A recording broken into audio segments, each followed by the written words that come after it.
Do you remember back in the day they had Jason versus Freddy, right? Bro, Jason versus Freddy was like the pinnacle of all movies. Did you like that movie?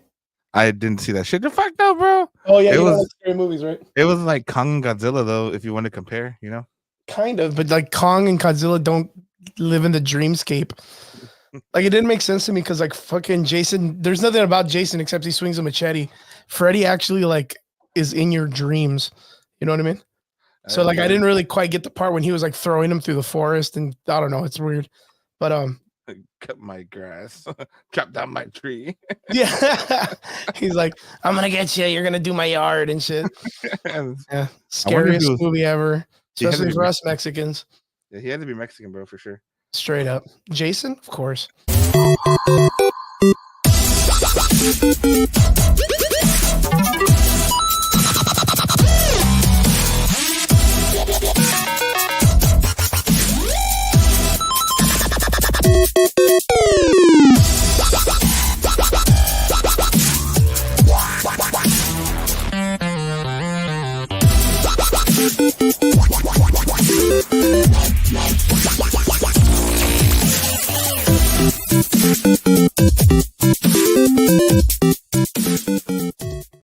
What is up? Welcome back. It is Sunday night, and you're here with the Average Boys Podcast. It's your boy Crispy, and I'm here with the Adam Collections main man, the dude, the myth, the legend. You love him, you hate him, you love to hate him. David, what is up, my dude? Hi, thanks for the invite. Hi, thanks for coming in last minute, man. Of course, Brian usually works on Sundays. He's been trying to get his schedule fixed, but Triggs was going to be out today. He says he was, I don't know, tired or whatever the fuck. But yeah, thanks for coming in, man, and subbing the boys and joining this crazy conversation. We got Rob already in the comment section telling me, man, fuck you. Madam Web was the greatest movie ever. I don't know, man. It's so crazy. Like, we're gonna talk about Madam Web. I haven't seen it, and I'm not gonna watch it. That's standing on business, bro. Someone's got to stand on business because that director's not standing on shit. It's so crazy because like several of my friends too, like people that I know have gone out and seen the movie, and they're like, hey, you know what? Like, you know, not dogging it, man. Like, it's not that bad or whatever. But 80% of the movie reviews, 90% of the movie reviews are like, this is shit hot dog water, dude. Like, this is a fucking dumpster fire. So yeah, I do want to talk about it a little bit later, see if anybody's in the comment section has seen it or whatnot. But David, what's been up, my man? Hey, bro, nothing but the usual. So this weekend was gonna be my last weekend off. I have my new operating hours that I'm gonna post this week. Oh shit. Which is funny because my new operating hours are Monday, Tuesday off, but I'm not off. I'm just not open to the public. So like I'm gonna be here, but I won't be here. You know what I mean? What do you mean? Like, what do you mean? Like I got works to do, bro. What are you doing? Are you doing like super secret stuff behind the counters kind of thing? Or what? Shit, bro. Yo, that looks gorgeous. X-23. We got, what is that? Is that that's a stormtrooper? Some dude, Pedro, bro, from the Mandalorian. Yeah, from one of the episodes. Oh, Pedro Pascal, right? Is that Harley Quinn? No, that's Black Cat or what is? This is the Death of Moon Knight on that new run. Great, fantastic. I got fucking Black Cat again because why not? You got some comics and a couple of NYC. So check that out. So like, okay, so there's Rogue. Of course, Rogue is the G, but that one, the swimsuit one. Yeah. There was some cards back in the day. I think that Topps sold or some company that does cards, and there was like a whole run of like the swimsuit edition of the X-Men back in the day. Yeah, and that was like super popular. So I'm guessing that's like the deep cut callback to like that history of comic books where they're like, yo, look at this comic book cover that's based on that shit. I'm not even gonna lie, bro. I got those from Dale. I was gonna say Dale was posting up some stuff that looked real similar, man. Yeah, what's called after Dale on the podcast, I met up with them, got some books, and I was like, thanks, bro. Appreciate it. How'd it go, man? I know you guys did a podcast this past week. It was good. It was my first pre-recorded. So my son has a game last Friday and this Friday. So I'm gonna do a pre-recorded again this week. You know, bro, as much as I dog shit on fucking pre-recorded, it does make life easier, but it's not as most fun. Definitely, man. It's not fun though. No. Like it's cool. You put content out there, but it's just not as authentic. I know there's something about it, right? We used to do pre-recorded all the time. This is like when we first started off. But different. I don't know. There was something about it that it's so much more fun when you have an audience that they can engage with, and you can get like automatic response, and like I don't know. There's some like dopamine release on how people converse with you and talk about it and stuff. So I prefer now live shows over pre-recorded. Yeah. Would I still do pre-recorded? I guess if I had to work around like someone that's a guest, like you had to do, Yeah. or like a situation like that, I guess I would. But also, like, since I have Brian and Triggs, sometimes I can call them in and get them to like cover the show if I have to be out. So I guess that's kind of cool. It's kind of cool. But right now, Sundays seem to be a little tough on those guys. So other than that, what else was your week like, man? Bro, what's it called? So I'm not gonna lie, bro. Like this past week, because I was in Houston last weekend with my brothers, we had some brotherly time. Hopefully, if they're watching this, I whoop their ass in poker. Fucking great. Got him, bro. Fucking love it, bro. And then they were mad, bro. I was like, y'all taught me how to win. The fuck you mad for? What are you mad for? I'm funny. Like, you all gave me 12 years of poker training, and you thought you were gonna win. You thought you were gonna win. But now I got back on Monday afternoon and Tuesday, but I literally kind of took the whole week off, bro. So I kind of haven't really been open in the last like 9 days. How's the shop going? It's going good. It's slow, obviously, the last 9 days, but prior to not being open, it's been good. But I've worked on the little final touches. Like I got the card reader coming in. I had the new banner with the hours going on. And once that hits, I'm gonna just drop that live and just run it. So nice, good shit. Have you guys were talking about expanding the last time already, weren't you? Yeah, I'm official. I got my permits and shit. Hey. So yeah, the fucking my landowner buddy friend over here, we're trying to knock down this wall here, but he hasn't gotten back to me yet. So I'm gonna just work with what I got for now. You think he's pretty down for it? I know he's got like a couple of little shops in that little area. So yeah, he should be cool. And if not, I'm probably gonna move the desk, like the podcast, that way, and just do this like a room full of pops, and that's it. Okay, good shit. Good shit. Kind of like a self checkout, bro. I'm gonna do a self checkout style, just a bunch of cameras. Okay, so very good. I have noticed that there's a lot of more people out there doing the collection thing. I guess you could say it's kind of picked up in the last month. Income tax, bro. People love spending that shit. Yeah, true that. I'm not gonna lie. But yeah, other than that, it's been a pretty crazy week. I got sick, dude. Oh, so you had the cold, right? I feel like I'm just getting sick like every other week nowadays. Yeah, I ended up getting this cold that everybody's got. A lot of congestion, a lot of cough. At first, I was real bummed out and weak and tired and shit for like one day. And then I was like, F you, like I'm coming with that shit. And yeah, the next day I was pretty much back to moving. But man, I've just been having so much trouble trying to break the congestion in my chest. And you have what's his name? You had Popular Loner on. How was that? Yeah, straight up. We had Honda from Popular Loner last week, and yeah, fucking great guy, man. We didn't get to get Troy. Troy was the other one. He's the other member of the team. But after that, they ended up having a really big performance at the Burn Ogden Arena, like the Toros, the basketball game. They did like a halftime show and all that stuff. So sharp dudes, man. We got on and they were talking about their music inspirations and just great guys overall, man. Just a great dude. Can't wait to kind of collab with them again. Highly recommended, especially for you guys too on your show. Just bring them on and have a good time with them. Sure. Eels, yo. Good to see you, my dude. Good to see you. Eels is one of my homies, man. We game a lot and known each other for a million fucking years. Millions. But yeah, straight up. Yeah, other than that, we got some cool things we're gonna be talking about today. Of course, we're gonna have our conversation, I guess, based on Madam Web. But Madam Web, I haven't seen it, and I think you haven't seen it either. No, right? But I mean, we can both safely say that based on the reviews, we're not gonna watch it. I will wait till it comes on streaming services. Yeah, I'm gonna wait until it's out on fucking Laserdisc. That's fucking great, Laserdisc. Yeah, Laserdisc. Yeah, but yeah, I've heard nothing but bad reviews, but we'll talk about that a little bit later and get like into the breakdowns. We had some interesting stuff drop down this week too. Of course, we had early reviews for Dune 2. We have the casting for Fantastic Four, Marvel Zombies news, and X-Men 97. Is it X-Men 93 or 97? It's X-Men 97, bro. Yeah. We got some talk about that. They finally dropped the trailer and all that good stuff. But first, what I wanted to talk about is something kind of popped off, and it's good that you're on the show because you're like my business guru, dude. You're always there to talk to me about, bounce ideas off and all this other stuff. And we're always talking about how business keeps like improving and not improving and what people need to be up on and whatnot. There was something that happened this past week that was pretty crazy with AI. And AI is one of those kind of like topsy-turvy things with us. Like how do you feel about AI as a business person? Oh, bro. So like in the beginning when I was talking to my brother, because my brother uses a lot of AI like for chat GPT and stuff. Mm-hmm. I'm always skeptical, but like I kind of look at it from like what value does it bring to me? Right.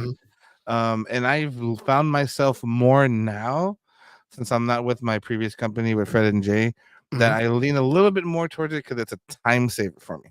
Okay. Yeah, that makes sense. That makes sense. But I think if you use AI, because there's a right way and there's a wrong way. There's a right way like to train it to like benefit your business, but then there's also kind of like the shortcut. You know what I mean? Like yeah, there's like the evil and the good way kind of thing. Yeah, It's like a power, like a yeah, special power, and it can be used Spider-Man wise with yeah, responsibility or whatever. yeah. I was about to say something. Yeah, but you got to use it the correct way because like you want to produce the content for your viewers, whatever it is, whether it's going to be our entertainment, our business, our posts. We want to do it authentically as possible, but you also don't want to see other businesses just copying and saying because I'll see it. I'll give you an example. One of my fellow collector shops, his brother does the AI for his business, and he misspelled the word Edinburgh, so Edinburgh was all over his posts on ChatGPT wrong. I said, "Hey, bro, like when you ChatGPT, if you misspell Edinburgh, it's gonna mess up your whole thing." And and FYI, you don't want to use the top 20 hashtags. Try using the top 5. It gives you better SEOs and Yeah, stuff. it's gonna SEO. And then he's just like, "Oh, well, that's not my department. That's my brother's." I said, "Look, dude, I'm just telling you, like, if I fucked up, I would want someone to tell me. Like I would want someone to be like, hey, by the way, like you misspelled something cool, But that's just kind of how I feel with it, bro. Like, there's always gonna be those people that just do too much of it or rely too much on that stuff. Yeah, because it's like I kind of feel like there's still like a middle ground on what AI can do good and what it can do good. And I feel like when it comes to like text font kind of stuff, like ChatGPT is not bad. But I'm not talking about creative text font. I'm not talking about it making a film. I'm not talking about it, writing a draft for a book you want to make a fucking trilogy to because you want to be in the next J.K. Rowling's or whatever. I'm talking about if you need to make a contract and you need that shit pumped up real quick and you need it to not be like mistakes and stuff. I think AI does great. Of course, I know that there's people who sit on those positions that create those contracts also. But I feel like it's one of those things like with that you can find on the internet. I think like us as business guys, like we've all been in that situation where like, oh man, I need to get a template for a I don't know, like a loan essay, or I need to find a template for an advertisement that's getting people in the door a couple of days out of the week. Like, where should I look for it? You Google it. Microsoft Office brings you up a template of like 30 or 40. Someone has out there made one and kind of put it out there for free and whatnot for people. But AI, I feel, is like a really good tool for those kind of things. But when it comes to the creative, like creating videos or creating pictures, like art and stuff like that, I feel like since through and through, no matter who gives you the explanation, AI cannot create something. It has to always take from something and get inspiration from something else, right? But it's not inspiration because inspiration has to deal with emotion and the factor of like how you're feeling or nurtured into liking something, where AI only works on variables. It only works on variables. So the argument would be, oh, well, if AI doesn't create and it takes from other artists, that's just art because art is inspired from others and someone claims that it's really not.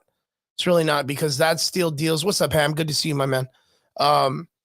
It still deals with someone emotionally being nurtured into liking or not liking something and then knowing morally that it's good or bad. AI doesn't do that. It doesn't feel bad for taking other people's art. It doesn't steal art because it says, oh, I really like that color, or, oh, I really like this technique. It only takes because it sets with the variable. Yep. So in essence, it's not inspired by artists to create a new image.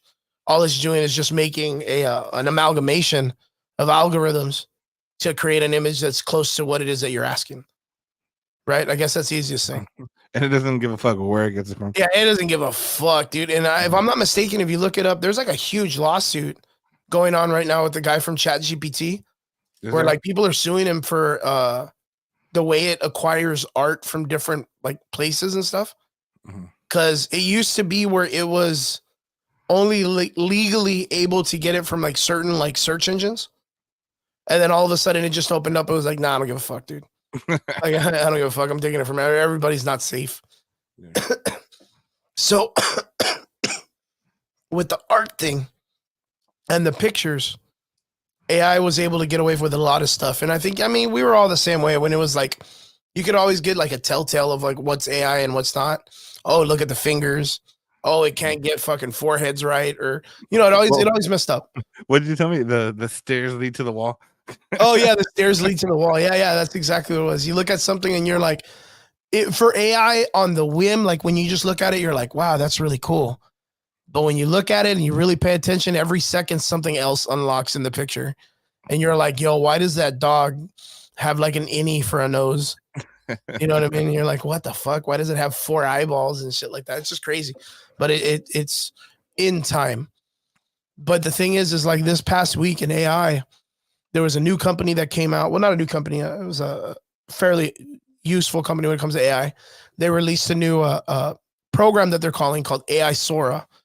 And AI Sora is able to take text to prompt and create a 1-minute video. And these 1-minute videos they're wild, dude. Like they're wild. I was showing you some of the videos earlier, and I'll put them up on the chat right now or in the video here with us. So that way people can kind of see it and see what's up. But like, this shit's wild, man. This shit's wild as fuck. I was telling David. It's really, really crazy on how on how it looks. Cause like this right here, right? This is just supposed to be like a like what is it? Like a gold rush. What is it? Historical footage of California during the gold rush. Like if you were to do this in film, what do you think it would be? It would be like they would have to rent out a large landmass. It would cost too much. Yeah, it would cost a lot of money, dude. Like you would have to rent and then build like a small town, which isn't like something that they've never done before, right? Like in Thor, the first movie, they built that weird little city that Thor lives in, that he's kind of like there with Jane Foster or whatever. But this is 100% generated in AI. Like nothing of this is real. And again, if you look at it on the whim and you're like, oh, wow, like that's really clean. Like you won't notice that it's AI. So like if this isn't a film and you put that like in a student film at the beginning, like you wouldn't give a crap. But like if you pay attention to like, if you look over here to like some of the horse legs, you'll see them like clicking. Like you'll see some of them being all weird and stuff. Like they mend together and do weird things or whatever. Like there's like satellite dishes and things like that, right? Missing roofs and shit. The horse on the ceiling. Yeah. The more you focus, like look at this building right here. These windows are facing towards us, but this wall is at an angle. Like it's just perspectively, it doesn't make sense. These two buildings mend together. Like this chair or whatever this is sticking out. Like what is even this right here? So like you can see where like AI still makes its big problems, right?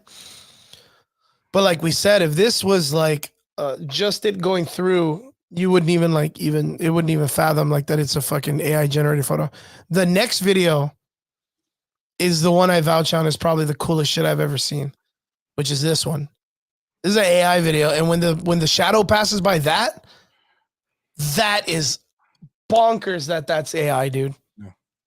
Like the fucking headphone string and everything, bro. Dude, can you imagine, dude, that AI was like, let me put this in that shot. It's crazy, bro. And then you see the fucking fingers, the fucking the Android phone that's not an iPhone, thank God. You know, yep. But that is eerily good for it to be generated like nothing. Mm-hmm. Like fuck, that's crazy, dude. Like, I don't know what this person is. Look at that nose. Look at that nose right there. Is just weird as hell. But that's very impressive. In my opinion, that's super impressive. Of course, later on, you're going to see like they have the 4 here. And this one, and this one are very impressive. Of course, all of these are impressive if you think about it. But one of these actually is the one that kind of catches my eye more, which is on the bottom right. You have like a whole literal Pixar character created. And mind you, this is in minutes. This is a 1 minute video created just strictly by text. So I was talking to one of my friends today as we did a private lesson, and we were talking about, and I was showing him this video, and I was like, can you imagine how fast this is going to put those kind of people out of business?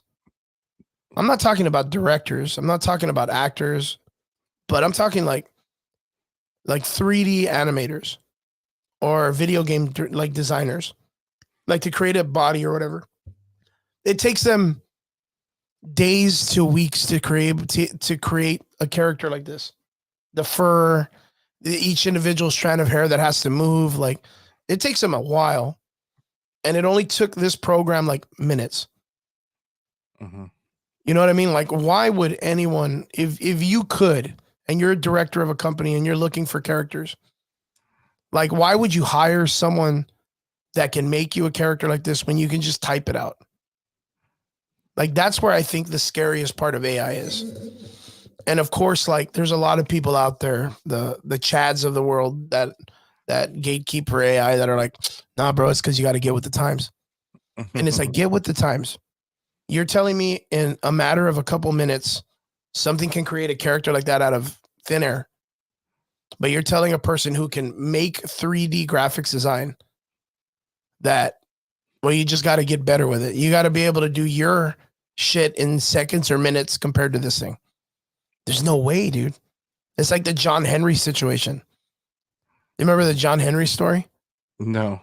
That was the black guy that was the railroad maker. And then they brought a machine that could hammer in all the rails. And he was like the one that they made a steel off of in the Superman comics. He's the guy with the big ass hammer or whatever, right? Mm-hmm. So he challenges the machine and beats it. Then he dies at the end. Dies with like a heart attack. But he beat the machine. Mm-hmm. And it's like, okay, cool. Like, well, the human spirit, awesome. But it killed the dude. Yeah. It killed him to keep that pace where the machine was like, oh, okay, well, let me just turn it off and turn it back on. It may have beat him by seconds, but like. But the machine's doing it again. It's crazy, man. I think out of all of this stuff, the only thing that I've got was, wow. And again, a short amount of time. If fingers were the only thing we were worried about, like the fingers isn't even like a fucking problem anymore. You know what I mean? For AI, it's now creating 1 minute films, and that's already the majority of most like film. What is it? Film competitions. No. You know what I mean? It's like what they're like minute long. Like, oh, come and do our 24-hour race or 48-hour film race. Can you imagine someone just types it in and does it like in 15 seconds and they're already and like fucking set up? Wins, bro. And then they win, bro. And they fucking win. And then there's like a huge divide, which is people are like, bro, he didn't even make a movie. And then there's that one guy that's like, nah, man, he's with technology and he's learning how to do the cool thing. And then, you know, some tech magazines like first film to win an award, you know, makes it with AI. How cool. And then everyone else that's out there that believes in the art is like, man, fuck that. Fuck that shit. Until they get a contract and they can make money from it. And then they're like, oh, okay, well, yeah, I get it. It's okay. Yeah. I don't know. I think, of course, I don't really have a problem with AI as a tool because it's just the way life works. Like, you know, we had the steam engine, then we had the gas engine or the combustion engine. Now we have the electric car. You know, we used to have cell phones that were like in bags with solar powers and power cords. Now we have them that, you know, change to big and then to small and then back to normal size with no keyboard. They stop flipping, they flip again. Yep. Yeah, they're back to flipping with a whole screen and I'm waiting for the slide, bro. Waiting for the slide. Yeah, that's just life. It's just organics, right? Yeah. So like I understand this, but of course, like I just want people to understand that there is a big the problem with this is how many people it'll take out of business. like how big it's going to hit the industry. Like, you're going to have a lot of artists at conventions now being like, yo, come on, buy my art. Cause I can't get work anywhere else, dude. You know what I mean? It's nuts. It's wild, bro. But yeah, what do you think about all this? I mean, I can see it working, but I think if it's done right, like if you're in the best example is the one that looks like the Pixar, the little fucking Yeah, squirrel or whatever. If they're able to save a budget to invest in either better acting, better equipment, a better storyline, I like the or floating whatever it chair, may dude. be. Yeah, no shit. What the fuck? Let's just say it's not exactly where it needs to be. Yeah, no shit. It's all the puppy. That's AI, dude. Like that right there is a set. Yeah. Getting all those televisions and turning them, getting them, make sure that they work and cleaning them up, like that would take a couple $100, dude. And if you need that for like a 17-second to 1 minute shot in a film or a music video, bro, AI is the way to go. AI is the way to go. That would probably cost you like 10 cents right there, dude. Like that's nuts, man. Bro, I bet you AI happened, bro, just because somebody hired somebody to do some art and they took fucking forever. Like, fuck this. Yeah, fuck this guy, dude. Fucking graphics designers. Like, look at that, dude. That's Magic nuts. Magic the Gathering fired all their artists for AI. Damn. What is it? What is that? Magic the Gathering fired all their artists for AI? Is that because they were using AI in the card game to create cards or what? Tech is so scary. Dragon Ball Z EP and all the AI generated voices. Oh, is that real? I wouldn't put it past Funimation if they were fucking. Damn, dude. Well, I can see that because the art on fucking Magic the Gathering, that shit's like fucking J.R. Tolkien, Lord of the Rings art that they're always wanting to produce. And they have like 7 million cards. Like, there's just one guy that's painting all that shit. He's tired, bro. He's just tired. Fuck this. Yeah, he's like, God damn, dude, someone AI me out of this, dude. But yeah, that's crazy, man. I didn't even know that. But can you imagine if like let's say a Japanese studio is like super involved with AI and they just like, no, we don't need American voice actors anymore. Dude, that shit. That would be nuts, dude. That'd be nuts. That'd be super crazy. Yeah, AI's a future, baby. AI's a future. It's where it's at, bro. But you know what? They can't replace podcast. Yeah, no, they'll for now. For now, dude. We got like a year. Yeah, I say even like less, dude. 7 months, bro. Because we stand on business, sir. We staying on business. Yeah, I don't think that AI shit's gonna be calling people out like I do, man. Yeah, but crazy shit, man. Crazy shit. Yo, did you get to see the trailer for Deadpool 3? What'd you think? Bro, I saw the trailer. I thought it was fucking sweet, bro. Like, I was able to get some Deadpool Secret War books. I gotta actually post those up. But I know it's doing good for the industry, for the collectible industry, and it just looks entertaining, bro. Like, I think I'm so a big fan of the original Deadpool, but there hasn't been a bad Deadpool movie. You know what I mean? True that. Like the second one was good. I like the first one more. I'm not gonna lie. But I think this is gonna be more exciting. I know they're putting more Wolverine on it, Deadpool and Wolverine now. You know what I mean? Yeah, that's so they changed their marketing strategy to that. But I mean, I think it's gonna be good. What did you think of it? I thought it was pretty sharp. I mean, I know for sure Ryan Reynolds is gonna knock it out of the park because that's what he does. You know what I mean? I know for sure that dude's gonna knock it out of the park. The only thing that kind of catches my eye all the time is like this whole like conversation of, do you think it comes in and saves the Marvel universe? Like I don't get that idea yet. And the reason why is because there's still, that would assume that the entire, like, across the board, people believe the Marvel universe has failed. And the biggest problem is that Disney and Marvel do not believe they failed. You know what I mean? So I guess that's my question to you is, in that notion, do you think the Deadpool 3 movie is going to save the Marvel universe? I think it's going to be the reset that we all wanted. Oh, shit. Well, because think about it, bro. Like, in all honesty, like we talked about it, and I guess it's awesome because I had the pleasure of ending the year with you with your podcast last year. And we talked about like this is going to be the make or break year, not only for Marvel, bro, but for movies in general. True, You know, true, 100%. Because like Man of Web, all right, like it's already garbage, but we know Yeah. Deadpool's coming. You know, we know that we have what else is coming out? I fucking forgot, bro. Off the top of my head. Well, of course, like the other big thing that I guess other people would, casually be talking about is the Joker 2 released some like images, Mm-hmm. and then That's true. like the Fantastic Four stuff that dropped. You know what I mean? Like there's things that are still out there. They even have some like information that like Mark Ruffalo isn't going to get a Hulk movie that he wanted. You know, the Red Hulk is kind of more confirmed for the next movie. Thunderbolts got moved up. Like, you know, there's some interesting stuff that's going on in film. The Godzilla films, the Ghostbuster film, which I really think looks good. Okay. Ghostbuster film looks really fucking good. But you know, I'm not gonna lie, I like that the new Ghostbusters movie.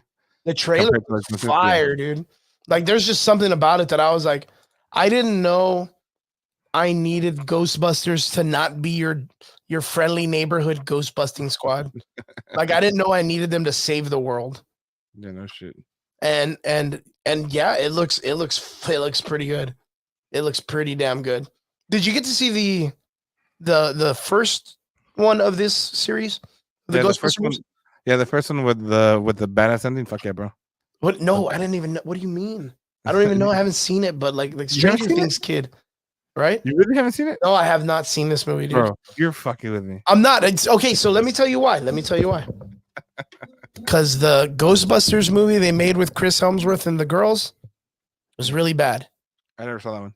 It was that one. That one I saw like 5 to 10 minutes, and I was like, "This is fucking stupid, dude." And I was just like, "I'm not gonna watch this. This is. It's not. It doesn't even give me the vibes of what I felt as a child." Mm-hmm. So then I chalk it up to every other excuse that movies use, which is like, you're not the target audience. Yeah. So that's been my biggest thing. And I tell the guys this on the podcast all the time is when I don't like a movie, well, maybe it's because I'm not the target audience. Maybe I'm not. You know, I didn't like Miss Marvel that much. Fucking not the target audience. You didn't like the Marvels, not the target audience. Like it's just it wasn't for you. Even though you're the everyday comic book loving guy that watches movies and loves movies, this isn't for you. This is for the other person. Hey, thanks, Jeremy. I fucking feel great, dude. He was playing with me the other day on Fortnite, and I felt like ass, dude. Like just coughing. I still have a cough, but I'm getting better. Thanks, Jeremy, my man. Appreciate you, dude. But you know what I mean? Like that's the biggest and most craziest thing I see the most when it comes to film. Like even right now, Madame Web, right? There's so many people that are just telling other people it's not a good movie. Like format wise, it's not the fact that the actors didn't do good or did do good, that the director did do good or didn't do good. It's not the writers or whatever. It's just the fact that it does not feel coherent as a film, right? That's just in general. And there's going to be a large group of people that come out to defend the movie and say, well, that's because the movie's not for you. And I'm like, what does that mean? Like, in my opinion, just my opinion, Sony is in such bad shape when it comes to making films like Marvel that they do not have the luxury to choose who decides what the audience is. They need to just make a broader movie and be like, yo, we need everyone to like this. Yeah. Like, we need to just make everyone like Deadpool. There's no target audience. It's just a wild, zany adventure with two crazy motherfuckers, dude. Or one crazy motherfucker and one grounded character that the audience will probably appeal to the most. Yep. You know what I mean? That and it's gonna work. Uh-huh. And it's gonna work. And we're the audience, dude. We're literally just the audience of what it's expecting to bring in. Hey, bro, I hate to jump back to Deadpool, but I'm gonna ask you this question because I asked Dale, bro. Oh, and we both had the same reaction. You remember in fucking Deadpool 2, bro, when they brought X-Force for like a minute and they all died? What if Wolverine's in there for 20 seconds, bro? No, he's not. They won't do that. No, but what if? What? No, that would be funny, if, bro. Even better. Because it was so fucking funny for them to wipe out X-Force so fast. Okay, so we see the trailer and most of the guys from X-Force are in the background. So that means Deadpool went back in time just to save those dudes. You know what I mean? Like he went back to save X-Force, minus like Bedlam and the guy that spews shit out. Yeah. And Brad Pitt's invisible character. Well, we don't know if he's there because he's invisible. You know what I mean? Like we don't know. He could be in the background. Brad Pitt could be there. But he brought back fucking Shatterstar. And if you're a comic book dude, you know like the Chad that Shatterstar is in the comic books when it comes to like arcade and Mojo and the fucking game world and that place in Mojo World and stuff like that. You know how weird that comic book is. That was like Domino was there, and you know she bounced out of that comic book because it was weird as fuck, and Cable and all those guys. So like, yeah, it's funny that they brought back Shadow. I think it's hilarious they brought back Shatterstar, and then they brought back Peter, which is the guy with the mustache for no reason. Yeah, like the random guy that was there. Yeah, they just brought him back, and then they brought back the guy from the bar, which is that just big biker guy that fucking Deadpool's like, man, shut up, bitch, or whatever he tells him. Yeah, the one that learns the script or whatever. I don't even know, but yeah, apparently that's why the TVA is going after Deadpool is because like he went back and fucked with the timeline way too much. So yeah, in the factor of him getting X-Force killed in a couple seconds, which played for just a great fucking joke, like a slap in the face joke, like a knee slap. Since it was like you got this big montage of them getting together and getting all suited up, and then they just get wiped out. Like that was genius, dude. I'm telling you, bro. I just thought that. What if, bro, they fucking did that shit? Just kill off Wolverine, bro. Well, I think there's going to be a bunch of different variations of both of the characters, and they're going to constantly be getting killed off. Yeah. Like I think that would make a lot of sense that he's just getting them wiped out, just exploding in guts and everything all over the place. And then there happens to be like one Deadpool and one Wolverine that, you know, makes it through. But like the idea is with the whole thing that happened with Jonathan Majors, there's been all this talks of how they're going to kind of consist or make Kang's dynasty work. Apparently, like this past week, there was talks that they're switching up the roster of the Marvel characters because it's supposed to be like all the typical like X-Men, not X-Men, but the Avengers characters that you know of, like Miss Marvel, the Kamala Khan, Monica Rambeau's gone, Shuri, the Black Panther chick, Shang-Chi, like all the newer characters that they kind of like established as the new Avengers. Mm-hmm. They're talking about how they're going to be the ones that are in Secret Wars, which that already sucks because none of those characters in Secret Wars and no one gives a fuck about them anyways. Yeah. Like Shang-Chi in Secret Wars, nobody's reading that shit, dude. If Dell was here, I would ask Dell, would you read that comic book? Would it fucking matter if a guy that knows Kung Fu is there at the end of the world when the fucking planets are colliding? Like, you know, no one's going to give a fuck about that guy. But they're talking about putting Deadpool and Wolverine in that group now because of the way that the numbers for the trailer came out and they were like astronomical. Like the trailer is like one of the most viewed trailers for Marvel in the last like 5 years. But it's like, of course, dude, because everybody likes what Ryan Reynolds does with the Deadpool character. Yeah, what was it? It was Spider-Man, right? That the one they compared it to that had the second most or something? Home or whatever. And that shit was fucking fire, bro. Yep. But I don't give a fuck what anybody says, bro. That fucking Spider-Man movie was fucking good. The recent one? Yeah, the more recent one, yeah. Oh my god, I didn't really like it. What? You're fucking with me, bro. I'm not even kidding, dude. I laughed my ass off when I mean, the Aunt May got smashed by the fucking thing. I laughed my ass off, dude. Like I know everyone was like, I was like, stupid ass. Why are you standing there? Why are you standing there? Why did you move? Yeah, why didn't you fucking use your fucking spider sense to jump out of that way, bitch? Like I was like, there's no way, dude. There's no way. And then she's like, no, Peter, I'm good. I'm like, wow, this bitch is really good at acting. Cause she took that fucking glider head on, dude. Head on. Yeah, I was like, I don't know. There was just something about that movie that I didn't like. I liked Doc Ock's character. I think he was like the best thing in that movie. Mm-hmm. Like the way that he portrayed the Doc Ock character, the way that they brought him back to the light, the way that he came in and he got with Tobey Maguire again and did a bunch of the what is it called? Like the full circle kind of moments. That was pretty good. That was great, bro. Huh? That was fucking great. Yeah, he did fantastic. Toby did really good. Andrew Garfield did fan-fucking-tastic. I think they outshined that Tom Holland kid. I think 100% they outshined him. Which one's your favorite Spider-Man? Bro, Andrew Garfield, bro. Yeah, I was gonna say. I'm gonna tell you why. I'm gonna tell you because You Gwen need to fucking tell me. dies like a fucking G, bro. Why? Because Gwen dies, bro. I fucking love the way Gwen dies. Like, straight up, bro. That fucking. I'm like, Yeah, that was damn. pretty rough. And he's just there all Yeah, that was fucking pretty me rough. down. Yeah, fuck yeah. Did man. you get the vibe like from when he saves MJ, like at that part? Like, were you like, yes? I mean, I was like, she's still dead, but good job.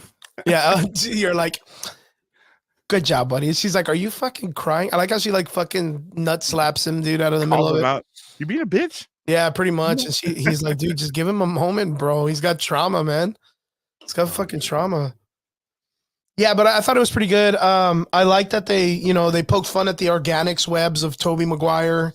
I like that they kind of went back for the whole like my back's messed up, and I like I'm a really big fan of Andrew Garfield's Spider-Man, and I 100% think that he is the 616 Spider-Man. The 616. Like I 100% believe he's the 616 Spider-Man. Like he's the main timeline Spider-Man. Yeah. And Tom Holland's Spider-Man is good, but I think he's the ultimate Spider-Man that dies and Miles Morales is introduced. Okay, like I think he's too what it up, King Yeti. What's my dude Wronghole Rick in the comment section? My boy. Good to see you, my guy.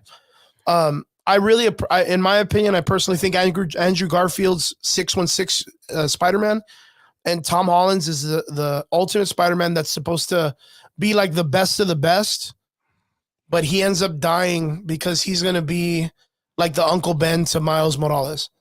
Yeah. And the reason why is because like right now he's OP, dude. Like he knows every villain by name and nobody knows who the fuck he is. He knows all their secret identities practically. You know what I mean? Like that's cheating, bro. Like if a Norman Osborn comes up, he's like, yo, that's that old fucker that kicked my ass in that building once. I'm going to fucking beat him before he gets the serum or whatever. If Doc Ock shows up or he goes to college and Doc Ock is the teacher, he's like, yo, this is that fucker that has 8 legs. I'm going to beat his ass. You know what I mean? Like, you know what I mean? Like he already knows, like he already knows. He knows who Electro is. He knows who fucking Sandman is. He knows everybody. And nobody knows who he is now. The only one that should technically know who he is the Hulk. Not Mark Ruffalo, but Bruce Banner, but the Hulk. Hulk, yeah. Because the Hulk's brain, like it heals and he remembers he chooses not to forget him. But yeah, I 100%. And Andrew Garfield is just so good at playing Spider-Man. Like just so good. Like everything he does, it just omits what Spider-Man would be. His attitude, his little mannerisms, like just everything about it. I think it's fantastic. That's why I'm hoping that Andrew Garfield is the Matt or Tom Hardy's Venom. Mm-hmm. Like I'm really hoping that that's the Venom for their universe and that's how they're going to correlate them. Because I really don't know how they're going to introduce any of those the Venom character into the universe. So I hope not through the Spider-Verse, dude. I fucking hope not through the Sony-verse, dude. Wouldn't Venom know who he is? Well, technically, yeah, because the Venom symbiote, but they don't explain that enough in the comics. Like, I mean, not in the comics, but in the movies. So I think what King Yeti's talking about, he says, wouldn't the Venom already know who he is? Is because the Venom symbiote in the comic books is like multiversally intelligent. Like it's connected, like every Venom is connected to like every Venom in the multiverse. And they're a hive mind. So like all that information just returns back to the origin, right? But that would be cool if if the Venoms from the movies could do that too to the comics. Mm-hmm. Like, you know what I mean? And it connects the comics to the films and shit like that just by the Venom symbiotes. That would be a really good storyline, bro. You know what I mean? Like it'd be crazy, right? But like, I don't know, man. Do you remember back in the day when comic books were just simple? I didn't read a lot of comics, bro. I was poor, bro. Well, I mean, but that's the thing. Like that's how easy they were, is that you probably didn't read them, but you already know how simple they were. Nowadays, like the Venom is like, it's so crazy, dude. It's so crazy on how it can do. And then King Yeti says, also at the end credits from one of the movies, the symbiote gets left in the MCU. Yeah. That's Doctor Strange. No. Was it Strange? No, that's the Tom Holland one. The Home. Isn't it? No, the Far From Home or whatever. It's like at the credits of that one where remember Tom Hardy's like in a Guatemalan bar or something. Yeah. It's like a bar. He's at a bar in Tijuana and shit. But I again, it doesn't really explain how everything gets taken except that little piece of the symbiote. Yeah. Like, why didn't it get teleported if just like the whole entire subject has to leave the universe or the multiverse? Or I don't know. It's so easy on what it chooses to do. But yeah, being that we're talking about Spider-Man, I guess we can acknowledge the fucking Madam Web, bro. yeah, dude. Acknowledge the fucking elephant in the room, Madam Web. So this past week was the release of probably one of the greatest failures in Spider-Man history. Madam Web got released, and yeah, it literally came out the way that we thought it was going to come out. So for months, I've been telling people for shit almost a whole year, and no one asked for this fucking movie. No one asked for this fucking movie. And this movie to be good. Yeti, no, you did not. No, you did not. He's like, no, you did not. It's so funny to hear people be like that, dude. Because I was the same way with America Chavez, right? When they brought her out in Doctor Strange, I was like, there was a part of me that was like, almost like a petty root, right? Where I was like, please work, please, like, just for the love of God, like, just work, please, because you just know it's gonna be bad. You know it's gonna be bad, and you're like, just give me something, dude. Like, give me fucking something. And yeah, 100%. Apparently, this movie just like dropped the ball completely. I could probably go right now and check. Let me see. I'll look at the Rotten Tomato score right now. But what have you heard about this movie? I heard that that it was a cross between Final Destination and fucking what was it? A semi Spider-Man movie, I guess. A semi Spider-Man movie? Yeah, a semi Spider-Man movie. As where it is right now, this movie is, I'll show you right now, is sitting at a 13% critic score. Damn. And a 56% audience score. I mean, that's not too bad when it comes to that's not too bad, my ass. When it comes to the audience score. I was actually expecting a lot worse, dude. But yeah, apparently people are just like, they're walking out of like, so they're leaving the theater just not happy.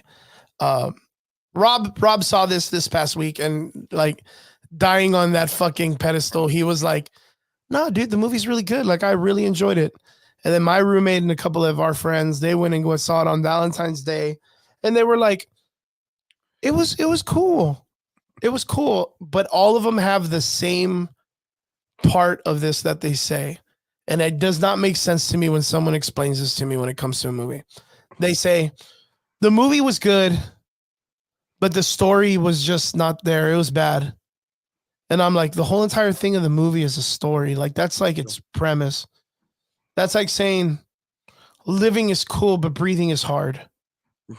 Like, it's the fucking bloodline of the entire thing. You're not going to go to a theater just to look at visuals. You're going to go because there's a coherent thing that's being told. Like, it cannot just be visuals without a story. And for them to be like, well, visually it was cool, but like the story was bad and there was no action. And they're not in their costumes. And there's no superhero stuff. Some shit? What's up? They were in the costumes for like a minute or something. Somebody less, was saying dude, less. Right. See, there's this really cool video that the girl's like, look at this girl in this picture. And she has a picture of the girl in this. She's like, this is Sweeney, whatever the fuck. This is her in her costume. As of right now, you're looking at a costume more than you'd look at her in the costume in this whole movie. And I was like, fuck, that's really funny. Yeah, apparently, like, the only times that they're in a costume are only on one flashback that the guy has, that he sees a vision of them like kicking his ass or whatever. Which, I mean, some dudes pay for that kind of shit for hot chicks to kick their asses like that. But I guess this guy's scared. But yeah, like, the things that I keep hearing about this film is, one, it's an okay movie. Two, if it was released back in 2003 during Blade or whatever, it would have done good, which means it sucks in 2024. 3, there's not really any action in it or any spider people in it in a Spider-Man film. 4, they mention someone that's like a Ben and a May, but and someone's having a baby that's apparently Peter, but they cannot use the names of any of these characters other than Ben. 4, strong women. But even with that, the strong women are just doing like unstrong things. 5 or 6, I don't even know what number I'm on about how this is just really bad. The villain, apparently there was so many reshoots and problems with the film that the majority of his lines are ad-libbed, not ad-libbed, but they're pre-recorded and put into the film, and you could see his mouth moving like if it's like a Japanese movie, like where the mouth is moving and the fucking words are coming out. There's a bunch of scenes that you could tell with that. And then the fucking villain sucks, and he's really basic and boring because he's like, oh, this guy was there with my mom and then killed my mom.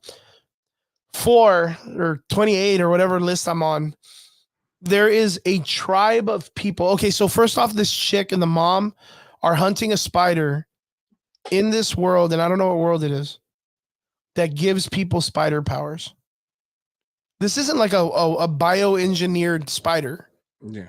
This is just a spider out in the wilderness, like just out in the boonies. That means anyone, any motherfucker, any kid that's with Google that just like looks up these spiders and knows where to go look can just get Spider-Man powers.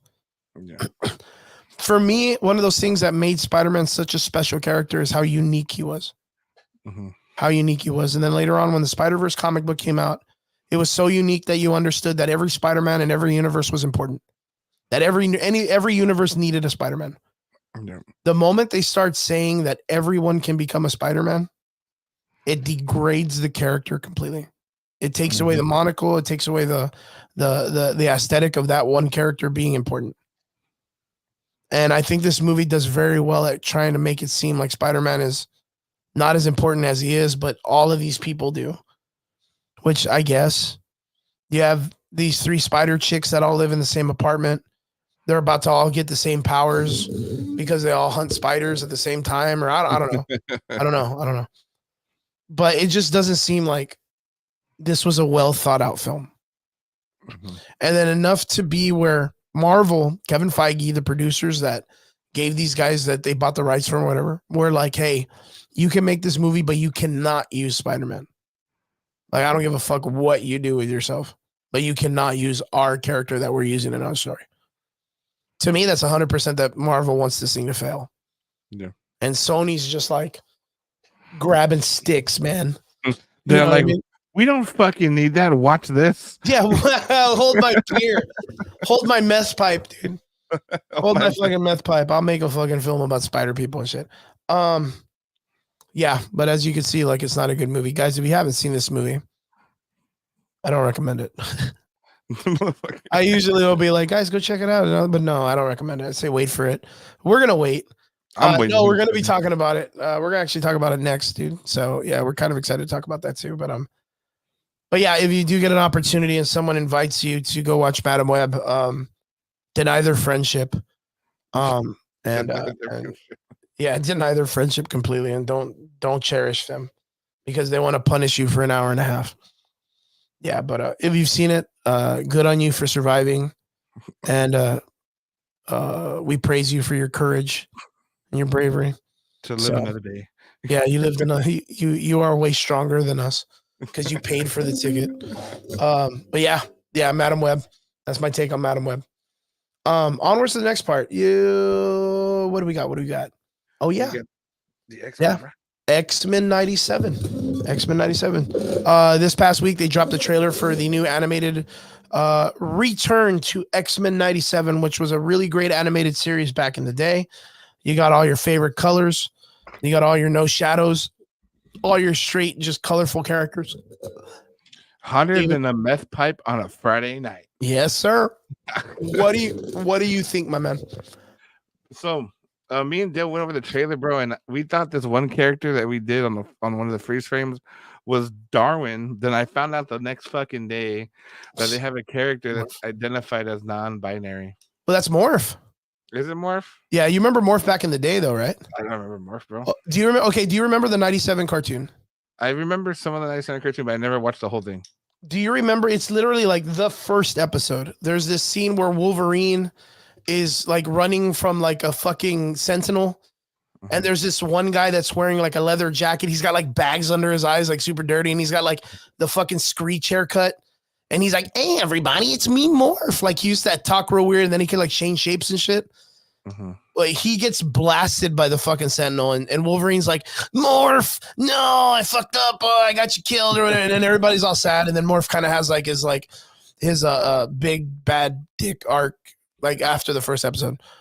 That's who that character is. Now it's understandable that Dell and you would see that character and be like, "Oh fuck, that's got to be Darwin." Yeah, 100%. There's several comic books that Darwin comes out and he's like no nose, very gray alien-esque, kind of like big gray alien or whatever. No, but that's Morph. Apparently, like he's non-binary now. No, which that wasn't a thing 100%, in 1997, dude. But yeah, there's some things that are going on that a lot of people are kind of like iffy about. Me myself, I'm iffy because they released all the writers and shit from back in the day anyways. Like they didn't bring anyone back other than like some of the voice actors who were like, yeah, I want a job. Like that I mean, voice actors, like they're cool. I appreciate them, but they don't contribute other than their voice to the characters. They don't do any of the storytelling. They don't do any of the writing of the characters. They don't do any of that stuff. They just read the script and they do their job. That's it. But like Jubilee's not coming back because originally the Jubilee character was a white lady and she didn't want to get canceled. She didn't come back. She's like, put somebody more authentic for the role. What does that mean? That means not a fucking white person, bro. A fucking fictional character. It could be anything, dude. It could be like a misprint, like Hulk was back in the day, where they wanted to make him green and he was gray for a moment because they didn't have the right color in comic book printing. Yeah, no shit. You know what I mean? Like, and then they've changed so many characters within the last year. Like, what does it matter? Like, I 100% thought this was supposed to be like a celebration of a successful series from back in the day. I think the majority of the voice actors are still alive. So like, why not? But the thing is like, I just don't think Disney can, or Marvel can like, go without doing some weird nonsense like that. Yeah. Like, okay. So through and through, that audience of the 1997 X-Men is close to our age, right? Exactly. Mid 30s, pretty much. Yeah. 40s. So 50, 60. 50, 60, yeah. The most coherent people of that age are going to be anywhere from like mid 30s and up. But who's the target audience then? Like, are we the target audience because we were the original people that liked this and grew up with it and are expecting a continuation? Or is it the newer generation that they're going to be like, oh, it's us taking that series and adding a flip to it because it works so well for Star Wars? Like, again, Star Wars did the same thing when they were like, but did it work for Star Wars? Fuck no, it never worked. Did it work for Star Wars? Yeah, man, it doesn't work at all, man. I'm excited to see what they're gonna do, but I'm not excited because I personally, I just don't trust the people that are creating it. Like, I mean, that's just what it is. They haven't done anything that has made me feel like I can coherently trust them to make them something that's in regards to something I care about.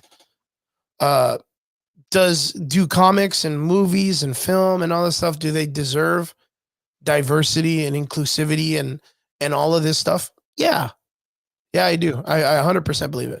But do they? But they don't need handouts. They don't need handouts. I think it's more of an insult when they give them handouts.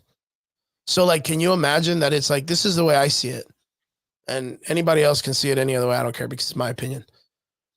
When a company like Disney and Marvel come up and own a company that has coherently only ran with the times, so that means when the Civil War or civil rights movement and all that stuff was going on, and they had white characters portraying different ethnic roles, they did that because it was accepted in society in that time in history. They didn't fight racism when it was up. You know, when it was a problem, when it was a real issue, Disney and Marvel did not fight that. Stan Lee himself might have rose against the people that were the the money people and was like, he'd fucking, underhandedly like poke fun at them and do it like with the Black Panther comic where they were like, hey, we noticed like the Black Panther is fighting other black people. Can you have him fight more white people like the KKK and all this stuff? And it's like, what the fuck, dude? Like, why would Wakandans in Africa that are part of the most technological country in the world care about fighting the KKK in Alabama or some shit? Yeah. Like, what would they be doing in Africa in the first place? Like, what would the KKK be doing over there in Wakanda anyways?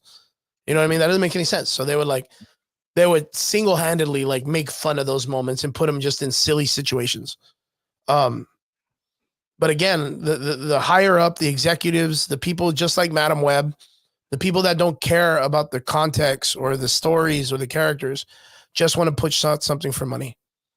Mm-hmm. And that's the problem with Marvel right now is the first 10 years of Marvel was dedicated to them building a brand. And every one of those characters, I don't care who says it, people will get mad at me all the time. Triggs and Brian get mad at me most of the time, not anymore, because I'm a stickler for them sticking close to the resource material, like sticking closer to the comics. And they're like, bro, but that's not where it's at, bro. Like, that doesn't work. And it's like, it worked for the first 10 years. The entire first 10 years of Marvel, they stuck close to the comics. And they did it 100%. None of the characters were really changed. They didn't fucking, exclusivity or whatever, any of the characters. It wasn't until phase 4, after the Russo brothers, all of those guys, all the big heavy hitters that really cared about what they were doing left, that they were like, cool, dude, let's fuck it up because it's our turn. Just fuck it up. Yeah, let's fuck it up. It's our turn. Like a petty party that they just wanted to add in and be like, well, we could do it too. And they couldn't. So, yeah. X-23 or X-97 is going to be coming out. Jean Grey's pregnant. Charles Xavier's dead. The Magneto being in charge of the X-Men, it's not new. That's not new. It's fairly a common thing in the X-Men where something happens to Charles and Magneto pops up and becomes the Men. What I'm hoping that they do is they do the big divide, which is the divide between Wolverine and Cyclops, which is Cyclops becomes more totalitarian, like militarist, and kind of comes in and takes over this whole, like, he ends up being like Magneto is, where he's like a hardcore, like, only mutants, like, need to be the superior race or whatever. And Wolverine's like, nah, bub, like, you gotta love everybody or whatever the fuck. I don't know. Wolverine's a hippie or whatever. But Cyclops turns into like this hardcore authoritarianism kind of guy. And I kind of hope that they do that because that's what makes Cyclops' character so like interesting, is because he's so down on his morals of being like the superior race. Like, I don't know. It's crazy, dude. Like, I don't know. Like, do you ever read the comic books of where like Wolverine where Cyclops kind of like butts heads with Charles Xavier? No, I haven't seen that one. Dude, there's comic books. There's like one of them where he gets the Phoenix Force. This is right before time runs out, which is where the Secret Wars happens. And him, Colossus, Namor, who else? There's 2 other characters, Wolverine, I think, and someone else that get the Phoenix Force. And he goes after Charles. He kills Charles Xavier. And it's all based on like, he wants to go out and like conquer the world and do all this stuff and kill all the Inhumans and do all this shit. And Charles Xavier is like, bro, chill. Like, what happened to you, man? Like, you used to be the captain of the football team. Now you're like running the KKK meeting. Chill out, dude. Now you're drinking the Kool-Aid or whatever, trying to get people on the spaceship. Like, yeah. And then, he ends up having a big fight with him and he kills Charles Xavier. And then a big divide in the X-Men, of course. Wolverine goes one way, Cyclops goes the other. But it's really, really cool to see Cyclops go into like that whole like fucking psycho cult leader kind of thing, because you don't see him that way. You see him as just like a Captain America that shoots lasers from his eyeballs or whatever. You know what I mean? Just as yeah. So it would be cool if it kind of went that way. Because even at the end of the trailer, you get that, to me, my X-Men or whatever, like real like fucking like, I don't know, man, very culty, man, very culty. I don't know. But how do you feel about it? I think it's gonna be good, bro. Because like I remember watching the '97 X-Men, and then I don't remember where Charles Xavier dies or nothing, but I remember it was very iconic when I was growing up because I had like the toys, the figures, and shit like that. Oh yeah. So just to go back and kind of relive it, I think it's gonna be awesome, bro. Like, and then to see where they take the storyline after Charles Xavier dies, like, Yep. I think that's gonna be more of the audience of our age, not for our children, you know. True. So True. I think it's Yeah, gonna because be, yeah. I want to say like at the last part, you remember they did like the Dark Phoenix saga? That was like the last part of that. I remember that. Yeah. You remember that, right? I want to say like it was either into that story that was the last season of it or the Apocalypse season. Mhm. Or because I know that they brought in Apocalypse, and Apocalypse is always this like end all character in the comic books, right? For the X-Men. Like he's always like the do or die person. So I want to say the Apocalypse story came after the Dark Phoenix saga. Jeez. I can't believe I'm still sick, but Are you okay? yeah. But yeah, I want to see what they're gonna do, man. Because again, I don't really quite remember because it's been so long that I've seen the show. But I'm in the same boat. Like it was so iconic to watch that cartoon back in the day. That one and Batman the animated series were like the top comic book stories back in the day for me. If it wasn't for that, I wouldn't have been into comic books. I already know it.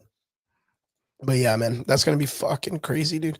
What else? We don't got too much going on today, but of course we have oh yeah, we got some information being on Marvel Zombies. That Marvel Zombies is gonna be like cray. crazy. It's gonna be cray. Yeah, so they are doing an animated film. I want to say like an animated series or something like the What If, based on the popularity of the What If cartoon. But apparently, the director of the Marvel Zombie show came out and said it's going to be rated R, but it's going to be like a hard rated R. What do you think of this?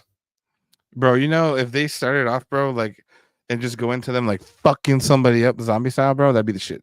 You think so? Like, if they were to go, like, and let's just go with it, bro. If they were to go fuck up Iron Man, bro. And they just tear him apart and shit? Fuck yeah, bro. Limb for limb, bro. And say, you thought fucking Tony was the shit? Fuck you. And then fuck eat him bro. and shit. Yeah. Because you remember the What If, right? I haven't finished season 2, but I remember the first season, yeah. I think in the first season, then they have it to where like Hawkeye and Black Widow were running from like the zombies and shit. Yeah, for the longest time, yeah. That was a cool little story. I really like that. I really dug it. I don't know which characters are gonna go with this time, but that was a cool world. I'd like for them to kind of expand on that world. But for me to hear that it's gonna be like rated R, it's gonna be like super like people are gonna be dismembered and torn apart and all this other stuff, kind of makes you wonder, right? Because Marvel came out and Kevin Feige came out and said Echo was gonna be rated R. And then it ended up being TVMA, which is like, oh, fuck. Like, that's like super crazy. But then what we got was like a slap on the wrist with rated R. So do you really think that Marvel's going to like stand on business and bring us some like hardcore, like graphic murder scenes? And then the next question after that would be like, so what is Marvel becoming if it's becoming more into like the hardcoreness, like the Invincibles and what's the other one? The Boys. Like what does it become when it becomes that whole like over the top kind of art and stuff?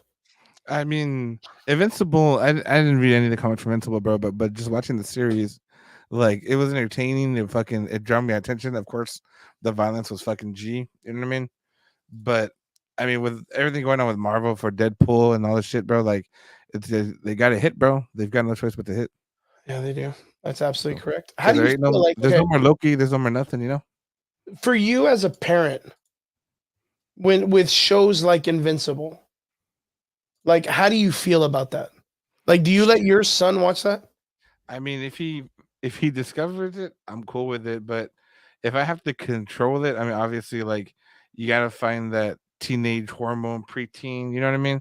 Mhm. But you know, I always like to try to scan it before, so like there's no like titties and shit. You know what I mean? Well, But for knowing what Invincible is, like, is that something that you'd be like, oh, hey, come over here and check this out? yeah, I would probably wait till he's more of a teenager. So like if it's rated mature, go down to teens. If it's teen, maybe a little bit lower. But it also depends on the subjects. You know what I mean? Mm-hmm. Because as a parent, you also gotta find that balance. But like, my kid just got in trouble at fucking school, bro. I'm the worst fucking parent to talk to about problems with kids, bro. Why? Because this fucking teacher's like, so your son, just so you know, I talked to him. He took a spray bottle and he was spraying kids and one of the staff members. I'm like, okay, little motherfucker, right? And then she's like, oh, and he also said that he was gonna kick somebody's ass. Nice. I'm like, okay. And then she's like, yeah, a lot of students heard it, and he was talking about violence and this and that, like trying to play that whole bullshit, you know? Yeah. And I was like, bitch, this kid's 11 years old. Like, if 2 11-year-olds fight, you're just gonna break them up.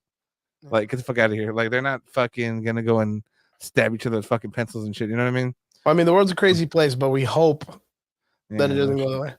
But I was just like, I'm the worst parent to talk to, bro. Because I'm like, okay. So I tell him, like, what the fuck happened? He's like, this kid took my girlfriend. I don't know what the fuck. I'm like, dude, you're in 5th grade, bro. Fuck me, you got a girlfriend.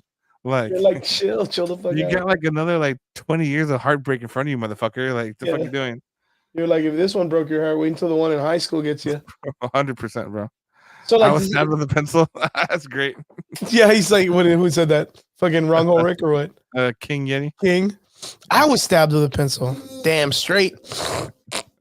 Yeah, it's one of those things. Like, I've always wondered that as a person. Like, I'm not a parent, so I can't really like correlate to it. But like, Invincible's a great comic book. I had a good time reading it when I was like, 20s. But if I had a child, I don't know if it demeans it, like you said, by age or whatever. Would it be something that I would encourage them to read and watch?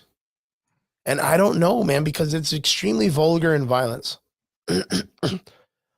And yes, one thing is like the art and the comic itself is very fun and cool.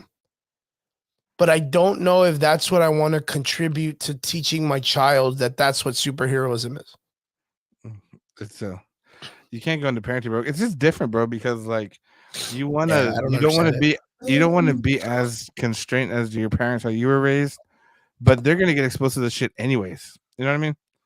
So if they're gonna be experiencing it, I'd rather control the experience compared to they go to someone else's house or some shit and they find it. You see, King Yeti says, my kids are one to be able to read it or watch it till they're at least 18. Because it's interesting, right? Like, I mean, I don't mind them reading Superman, like one of the Superman stories that I know, right? I don't mind them reading like a Batman comic, because like, unless it's the one that shows like his dick silhouette, like I'm not gonna get my kid reading that shit. Yeah, but like, I don't know if it's something that I would allow my child to watch because of the over the top grotesqueness of violence. Yeah, like, yeah, you see, even with that, like maybe 16 if they're like intelligent, right? Like if they can comprehend it a little bit better and know, and I'm not gonna say it's like they watch Invincible and then my kid goes and tries to like tear the arms off of a fucking human being or something. Yeah, no, like, I'm not saying that it's gonna inhibit violence across nature. But the thing is like when we were growing up, there were people that we looked up to, and I feel like nowadays we don't have role models like that anymore. Like you have role models like fucking Sean Strickland and fucking Logan Paul and Jake Paul and fucking Neon and video game dude. Yeah, you know what I mean? Like these kids, they're the ones that your kids and our kids and all the younger generation look up to. You know what I mean? Like, I don't mind them looking up to like that PewDiePie guy, because at least he lives like a really great life and he's like very calm and chill. But still, like the only thing like aspiring those people do is just play video games and talk shit on the internet. Where like Superman would go and save a bus full of kids and then get some cats out of a tree. And then your kid goes out, or you yourself put a fucking towel around your neck and go run around outside acting like you're Superman. Yeah. Like, which one would you want your kid to look up to wear a cape and run around and act like he's a superhero, or act like Logan Paul? Yeah. Like, which one? Like, because that's the thing. Like, I would want my kid to look up to Superman because, I did. And I don't feel like I came out to be like a horrible person. I'm not, fucking stabbing everybody at HEB or whatever. With pencils. Yeah, with pencils and shit. Fucking pencils and shit. But like, I wonder, like, Invincible, like that's a great story. But there's so much trauma and things that happened to that young man in that comic book that I wouldn't want a kid to look up to that guy as a superhero. I mean, maybe like his 500 years when he's like a successful king in his kingdom, but not like when he's like, you know, fucking getting fucking murdered and then torn apart and then he has to kill some people and then later on he gets raped and all of this stuff like happens to him. That's just his whole life sucks. Like, you know, at least you know Superman, like what he just gets hit with kryptonite and someone tries to throw Lois out of a burning building and he just flies and goes and saves her and that's it. Like, you know what I mean? But there's this part of me that feels that Marvel and DC have always been this place where like it's never been about the grotesqueness of the series. It's not about the blood, it's not about the inhumanity, it's not about like the perversity of like the whole entire nature of it. It's about its stature of being just a family brand. And then Disney's a family brand. Like how is it now that blood and gore and all this stuff are okay for Disney? Like, how is it that has infiltrated what Disney stood for? Does that make sense? Like, I mean, what was like the worst thing you ever saw in Disney growing up? Shit, bro. Didn't they have like the hanging body in Tarzan? Right? That was like the worst thing I can ever think of, which was like Scar throwing the fucking king into the thing, and you just associate it with like, wow, he murdered him. Yeah, 100%. And then the fucking Simba's running around, and you just feel bad for him because you know it goes for that part of the story. You understood that was a villain. Yeah. Like that was a crazy thing. The other thing was in Tarzan, it's insinuated the guy gets hung because his body's shown like in the background. Like it's shown like as a silhouette where you could see like the veins around his neck and his body dangling. And I remember when I was younger, I wasn't like a kid. I was already like a teen. And I was like, damn, dude, you're going to show kids that shit? That's fucking violent, dude. Like just that was violent. And then King Eddie's like, oh, dude, Disney's always been fucked up. Yeah, but like, okay, like to a certain extent, because most of the time it was because of that art room, right? There was a room that people had graduated from an art school, and every one of them had coasted into an Easter egg in the films, which was like in Pixar was like the weed plants on the wall. It was the sex on the Lion King when they roll into the flowers and it spells sex across it.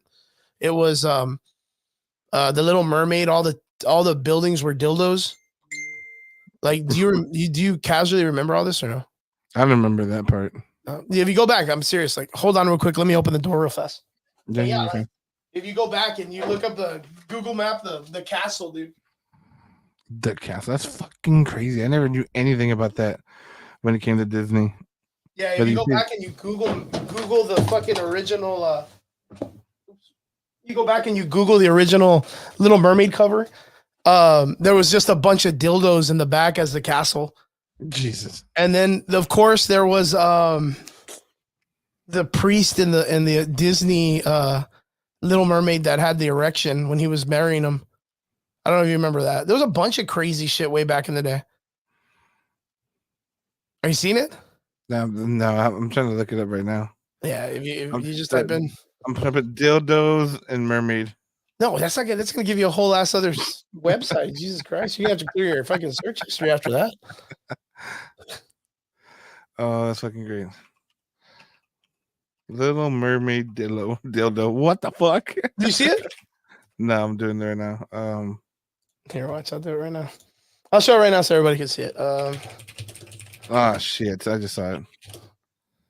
What the fuck? You see it now, right? Yeah. And this used to be the cover of the fucking the thing. So like if you go back and you look at it, like, penis. Yeah, dude, all of them, all the fucking buildings were like that. All of them, secret penis everywhere. So that was one of them. It was the take off your clothes in Aladdin, which was Robin Williams tells Princess whatever her fucking name is, Jasmine, to take off her clothes. Like there's so many little Easter eggs that are established in Disney because all of these artists wanted to make jokes out of shit. They wanted to make like real crazy. There was do you remember what was the Rescuers? I don't remember the Rescuers. The Rescuers Down Under and shit like that. Nope. The Rescuers Down Under was like this one. Dang, I'm gonna take you down a whole fucking. You know, it's real crazy, dude. Like ever since we talked about like going back in time, you remember this one, yeah? I don't remember, but I think I've seen it. Yeah, this one was like the real popular one after a while, which is this one. Which is they had the big ass bird. There was like they had the weird, like a great villain, which was like this Australian guy. Yeah, look, King Yeti already knows the titties. There's a scene where in this film, they're flying down like a building, yeah, like right here. And in the background, you could see a wallpaper of a naked chick, just like in the background. But it's so fast because they're zooming past it. And when they zoom past it, you could see like a topless chick, a poster of a topless chick in it.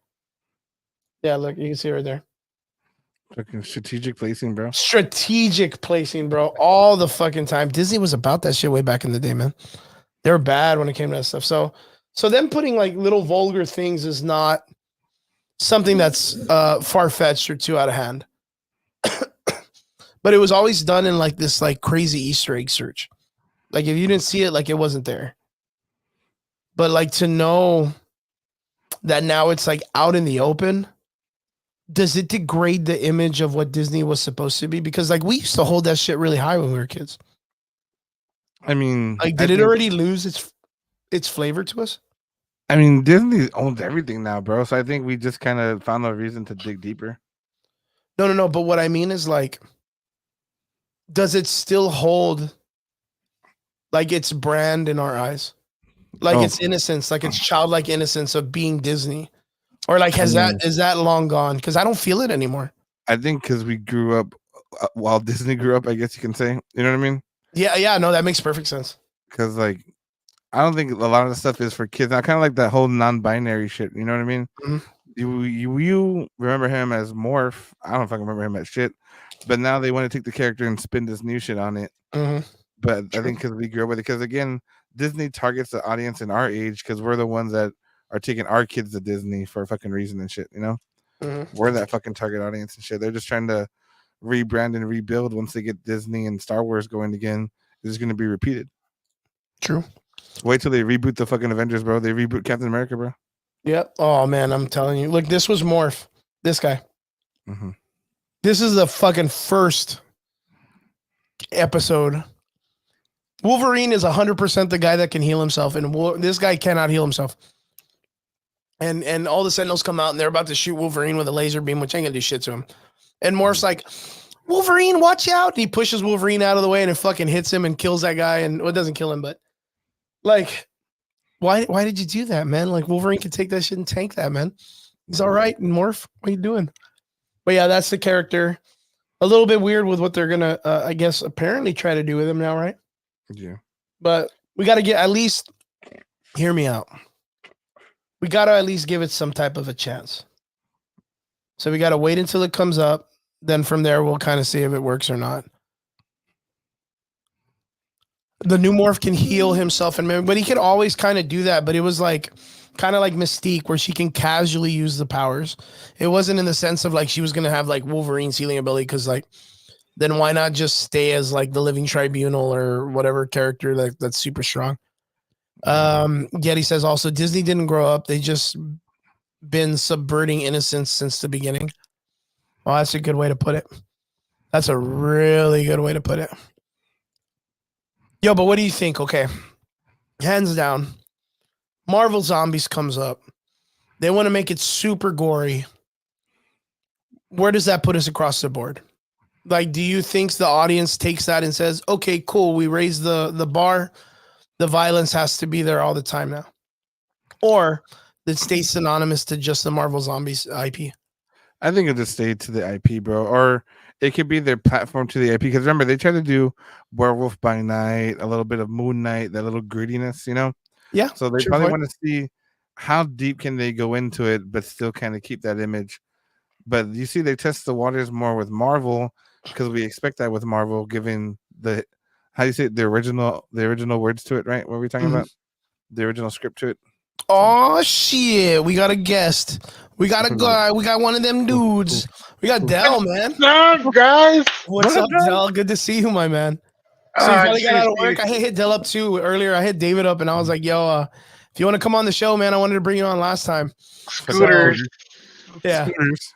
What's up, dude? Good to see you, Dell, my man. Good to get you on the show for once. This is Dell from the comic menu, Culinary Comics, my man. Yeah. What's up, dude? How you doing? I'm good, bro. I'm fucking tired, but I got home like about 20 minutes ago. He's eating my wife gave me a plate, and I'm like, let me see if these guys are on. And I see talking to this to David over here. I'm like, what the fuck does this guy know about comics? Let me get on here. I know how to buy them. I know. But yeah, we have a couple things that we were talking about today. I'll throw you some. I'll give you some words, and you can give me like your shotgun answer to it.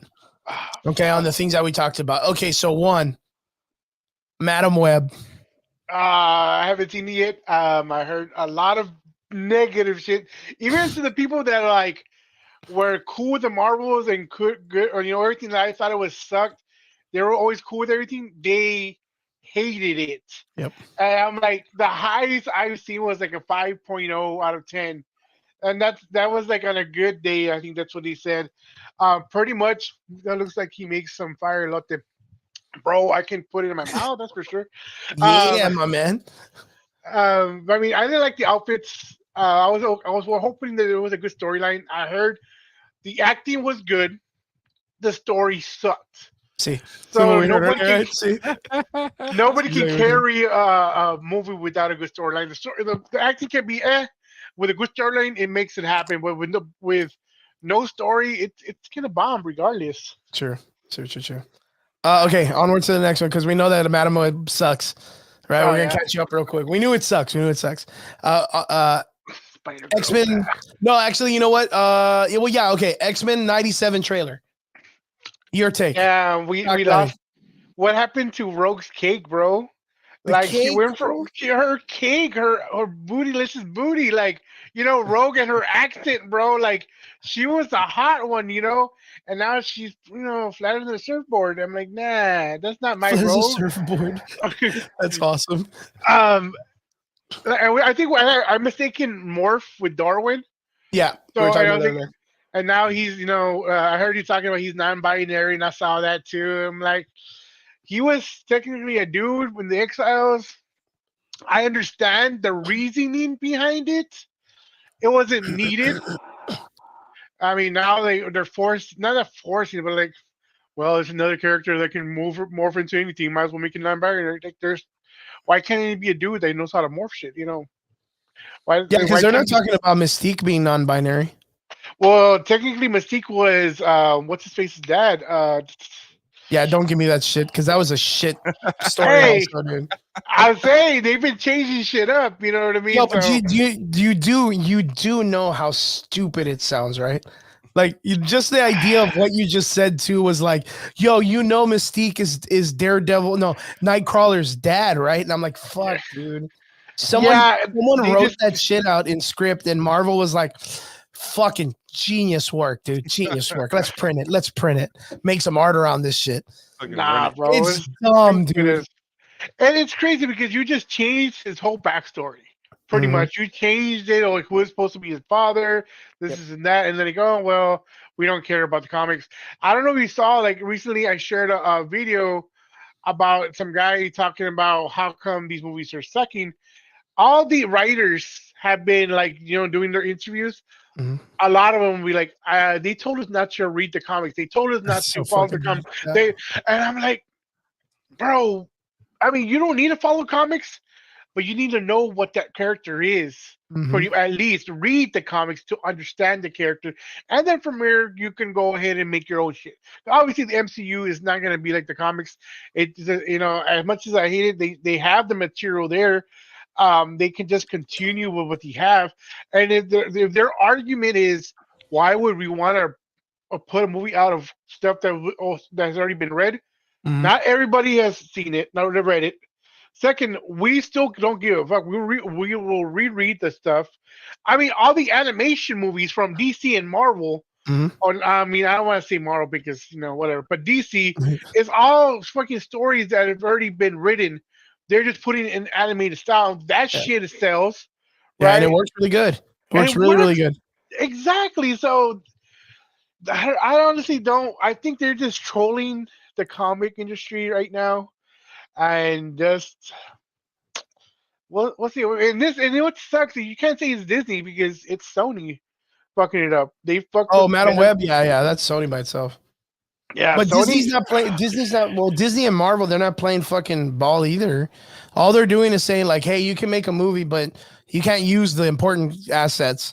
You can't use Peter Parker. You can't use Spider Man. You can't use Miles Morales. You can't use any of that stuff because we're gonna use it. So Yeah, take all that good shit away and use the bad stuff, and then make a good, coherent movie about it." Good luck.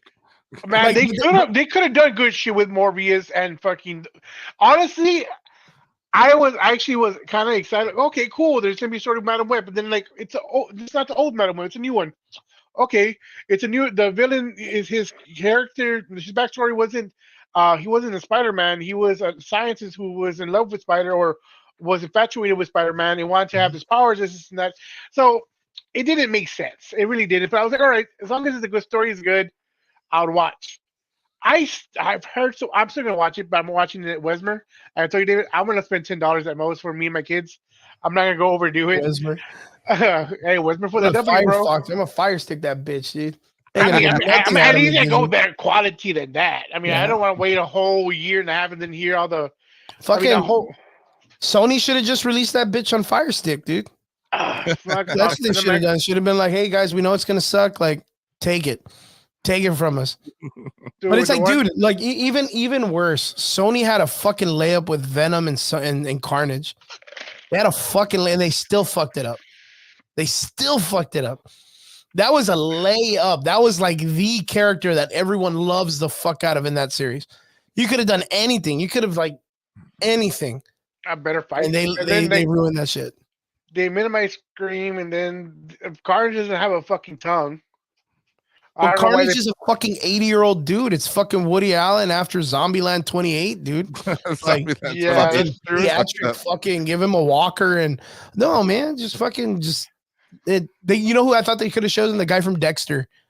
Oh, like, that would have been a good. Yeah, because you already see that guy. He's a fucking psychopath. Like, bro, fucking Tom Hardy sticks his whole fucking hand, and Venom Carnage eats his finger, and that's how he get the fuck out of here, dude. Like, just garbage all the way through that whole movie, man.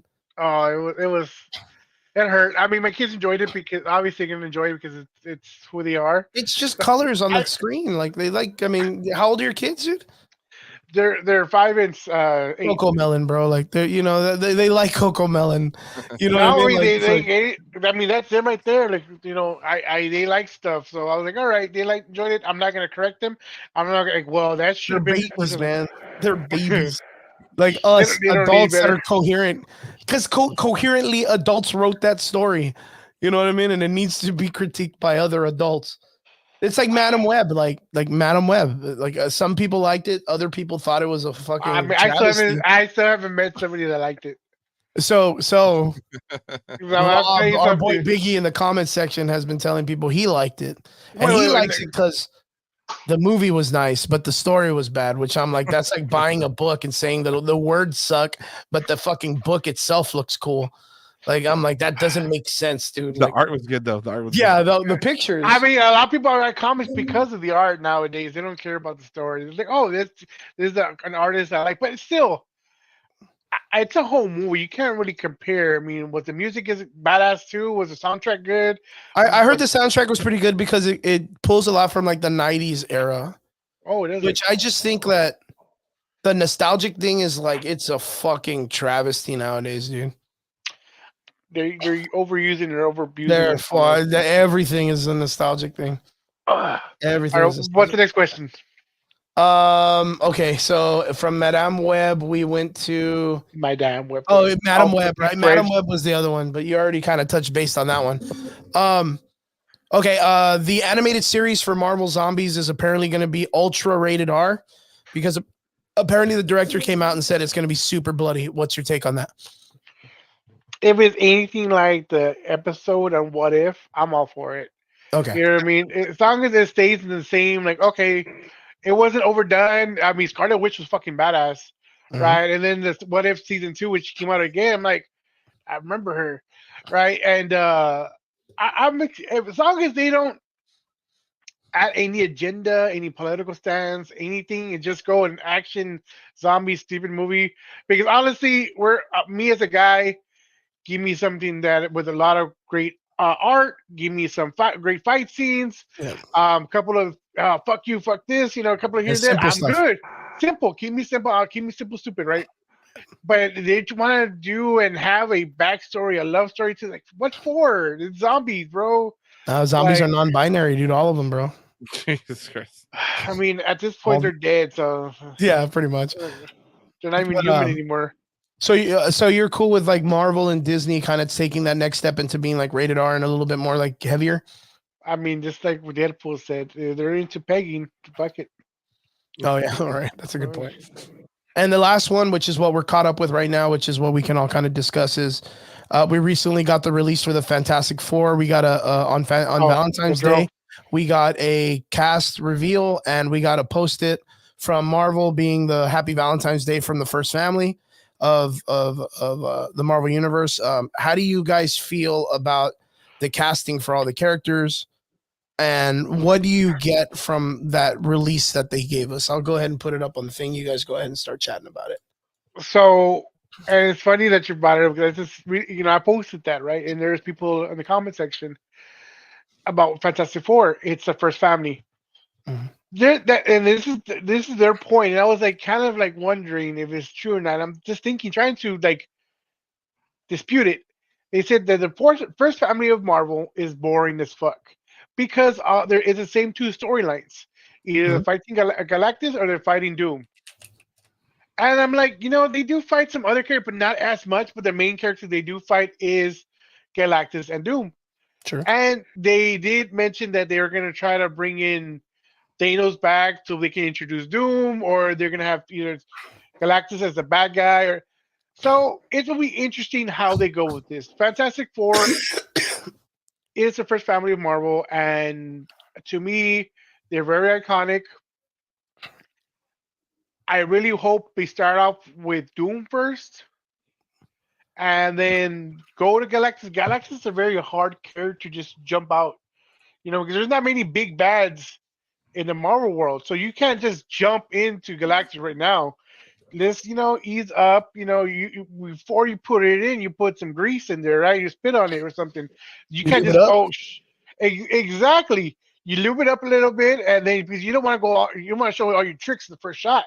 Mhm. You know what I mean? You got to come True, true. back, clear out. Yeah, so that's what I think they need to do. Is calm down. The casting itself. At first, I was worried because I love Pedro, but I was like, I don't. But after a while, it kind of grew on me.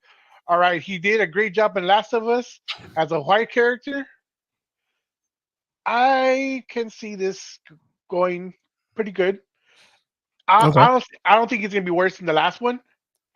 And the only other good one was the second Fantastic Four Yeah. movie that came out, because the first one's horrendous. David didn't know about that one, and then the third one was with Miles Tells, whatever his last name is, Mhm. and Michael B. Jordan. So I think it would be better go around this time. I really hope so, because this will be the fourth time they redo it. Yes, we do Batman a lot, but it's because of different reasons. It still sells. Superman as well. Fantastic Four has failed every single time it's come out. Yeah. So shout out to Caesar in the comic book. So right in the comments, one of my guys.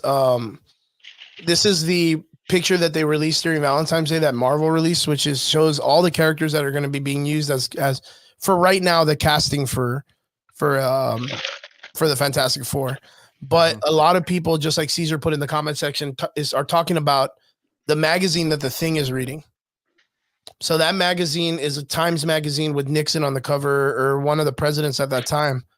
And it was from like 1967, 63, 64. With the robot right there. Yeah, with the robot. But the thing is that story kind of signifies that apparently this is in the 60s. And you can get that kind of vibe from that old, like, the WandaVision very time-based period on the way the colors are, the Jetsons, the what is it, the Brady Bunch kind of vibe of that essence, right? Well, I mean, it could also happen where you know how they have to go to space and they go into this time bubble. What if they go into the future, right? And then they get the powers. They're like, oh shit, just like Captain America, right? They're like you disappeared for 40 years. You just came back. That could happen as well. You know what I Okay, mean? so that's understandable, but are you comfortable with that Nah. as a comic book fan, knowing that that's never really happened to the Fantastic Four? Shit. Like, you see, like, that's the thing. Like, they can fuck them. Like, they could just be like, yo, this is 2082, and they just like that aesthetic, and they have their house like that, and they're gonna go back in time, you know. Or at this part, you Different know, universe. Reed Richards is gonna open the closet, and Kang's gonna jump out and, you know, whip his dick out, and everybody's gonna go back in time. Like, there's a million things that Disney can fuck the story up, but like right now, from what it looks like, is it's based in the 60s, or at least in that, which means if they were during Thanos' time, all these motherfuckers are like 80 years old. Okay. Like, they're all 80 fucking years old during Thanos' time. So they can be introduced into the MCU like this. It would be But weird as fuck, dude. remember, we did see the TVA in Deadpool. Oh, man. So I hate time travel so much. hey, the thing is, as of right now, they have the material to do whatever the fuck they want. Because they if they could just put like a little clip of them in the end of Deadpool, like We're talking about the second end credit for Deadpool, they say, you know, a lot of these bigger movies will get too. First one will be maybe the X-Men, the second one is them, or some bullshit like that. Or they can see Doom. Okay, so you have the TVA in Deadpool, and now you have the end credit with maybe Fantastic Four, then okay, well, it'll make sense. They will need to clear that up, obviously. I think they need a movie in between this before that, but I don't know. I'm kind of glad they're stepping back. They're not making as many movies in a year as they used to. Oh, yeah, because they suck at making movies. I'd stop too, man. If I was, you know what I mean? Like, if I was addicted to heroin and I'm like fucking blowing people for it, I'd probably step back and stop doing heroin, man. I mean, You know what I mean, if you enjoy it before, you Yeah. Okay, David, what do you think, man? What's your take on this shit? Bro, you know, I think Pedro's gonna carry this on his fucking back, bro, the whole phase. He does all that all the time. Bro, 100%, bro. He fucking carried fucking Mandalorian, bro. Yo, and then them bringing that Joseph Quinn guy from fucking Stranger Things. Yeah. He's gonna be the Human Torch. I have great hopes for him. He's a fucking star, dude. The thing too, I forgot the guy showed up because it's fucking hard. He is a good actor as well. I don't know who she is as much. I forgot to look into her, but She was in Argyle, wasn't she, or something? I heard Argyle fucking plummeted. I haven't seen that one. Yeah, Argyle is the recent one that came out. It's really bad, but I'm sure it wasn't her fault, but still, it's not the actor's fault, dude. Chris, did you? Oh, okay, I'm sorry. We're talking about this. Don't. It's fine. It's fine. It's fine. What you got? What you got, Della? Did you hear about? There's a lot of rumors right now that Henry Cavill has signed with Kevin Feige in a role with Marvel. Yeah, it still isn't. Know what it is, but he signed up for something. True. And I'm like, damn, DC just dropped the ball on that. Yeah, they did. Fucking 100%, bro. Like, and you know what? Like, I tell my guys all the time, I hope they make him fucking Hyperion. Look, I mean, Captain Britain is that's who everyone already knows. But they don't need Captain Britain with that chick they just got from Secret Invasion. They don't need him anymore. That chick's got everyone's powers. Hyperion. Captain Britain, not important. So, but if they made him Hyperion, if they made him the Superman of the Marvel Universe, fuck DC, dude. Was she in the Hobbs and Shaw? I need to look into it now. But see, Hyperion, that would be good, but that's another OP character they need to slowly get into. They shouldn't rush him. Well, I mean, they're gonna do it to the Century. That's another one that I kind of. Dude, they're already fucking everything up, Dell. I can't. Every month that they release something, they're like, "Oh man, Blade's coming." They're gonna fuck him up.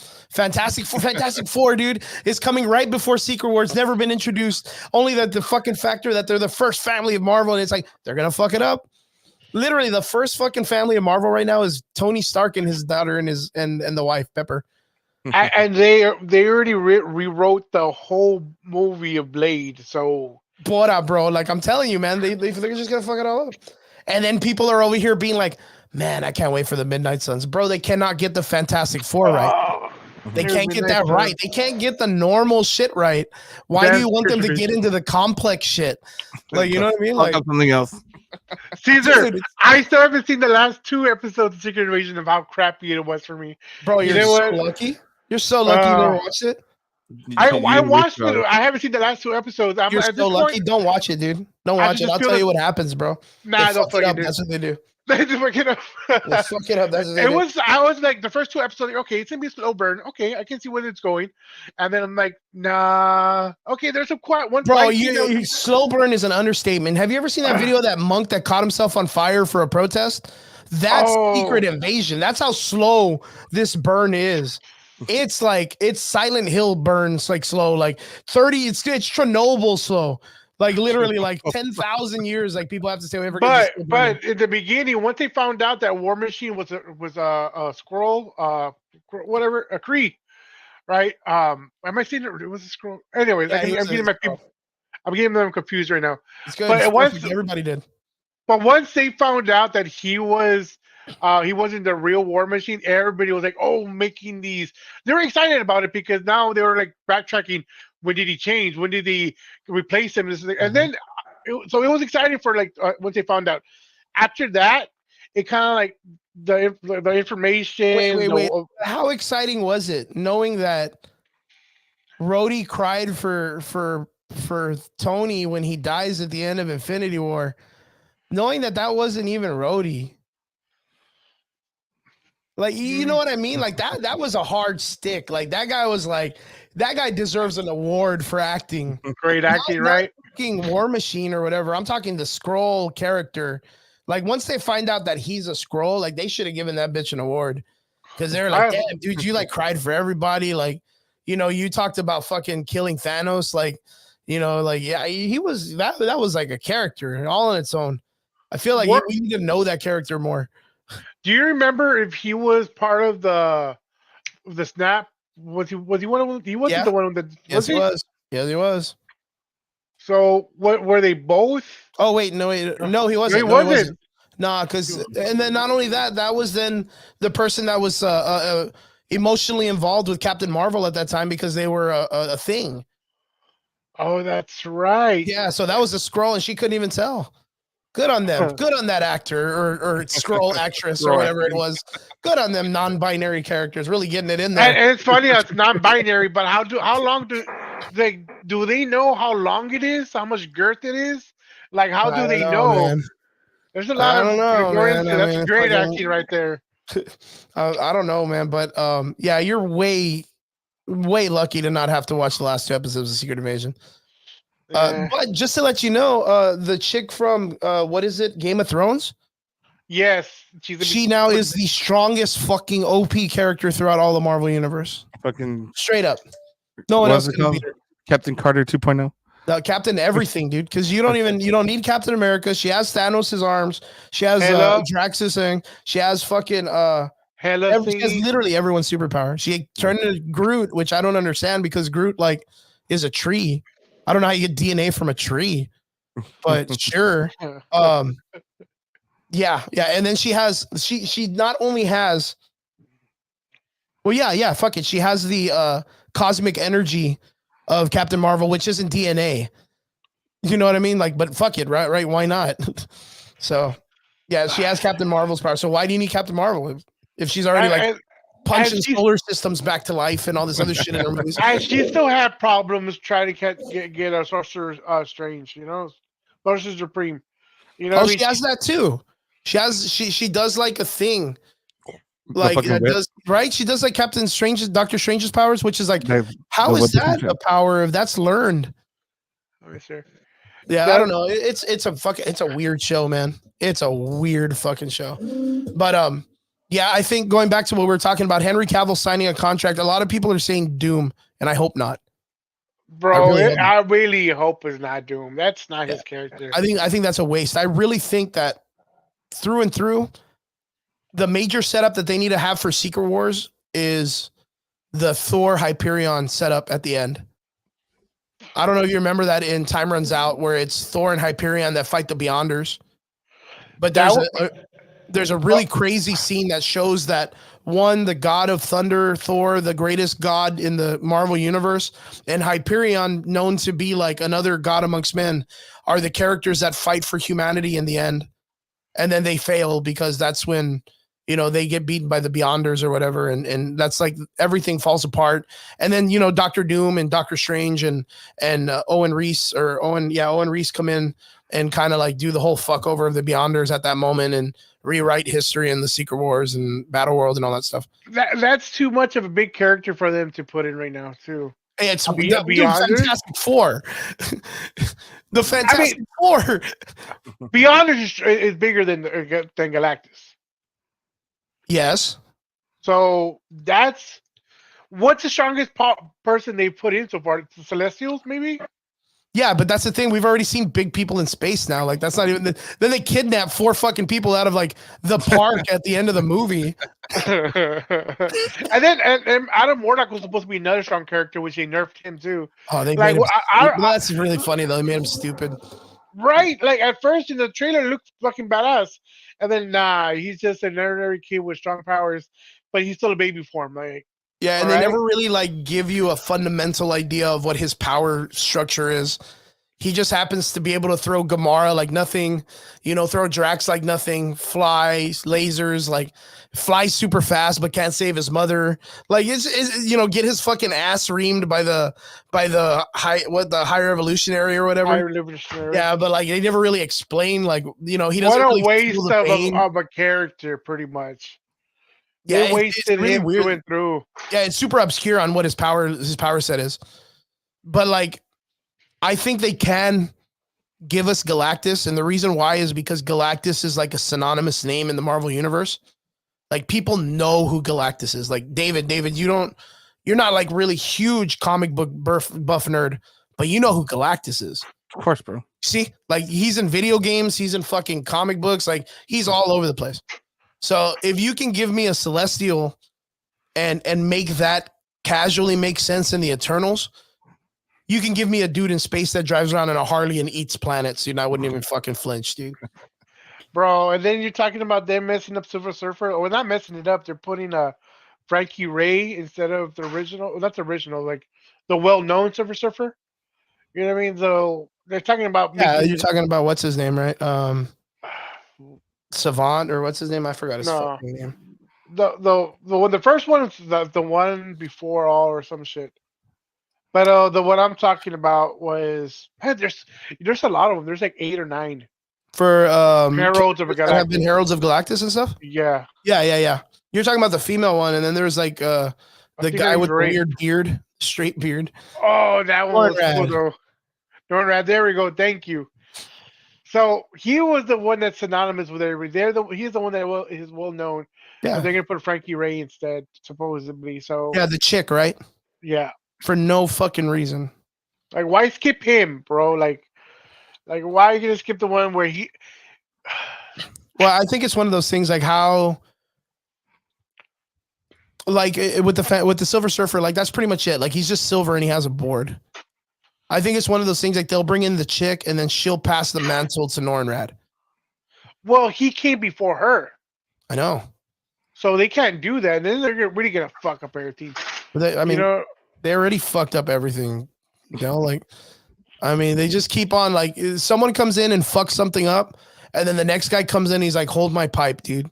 Hold my pipe. I'm gonna do it worse. I'm gonna do it way worse. Check this out. Nobody read comics. In fact, I want you all to read DC Comics because that doesn't have anything to do with this series. Like, and let's make a movie about fucking Silver Surfer. Go over there and read fucking the Commandos. What is it? The Howling Commandos or whatever. Or go read fucking Batman Dark Metal. And then let's come over here and write a Silver Surfer comic or movie and shit. And they're going to be like, but that doesn't even make sense. He's like, yeah, fuck them, dude. Like, so I'm going to go to that comment right now. King Yeti.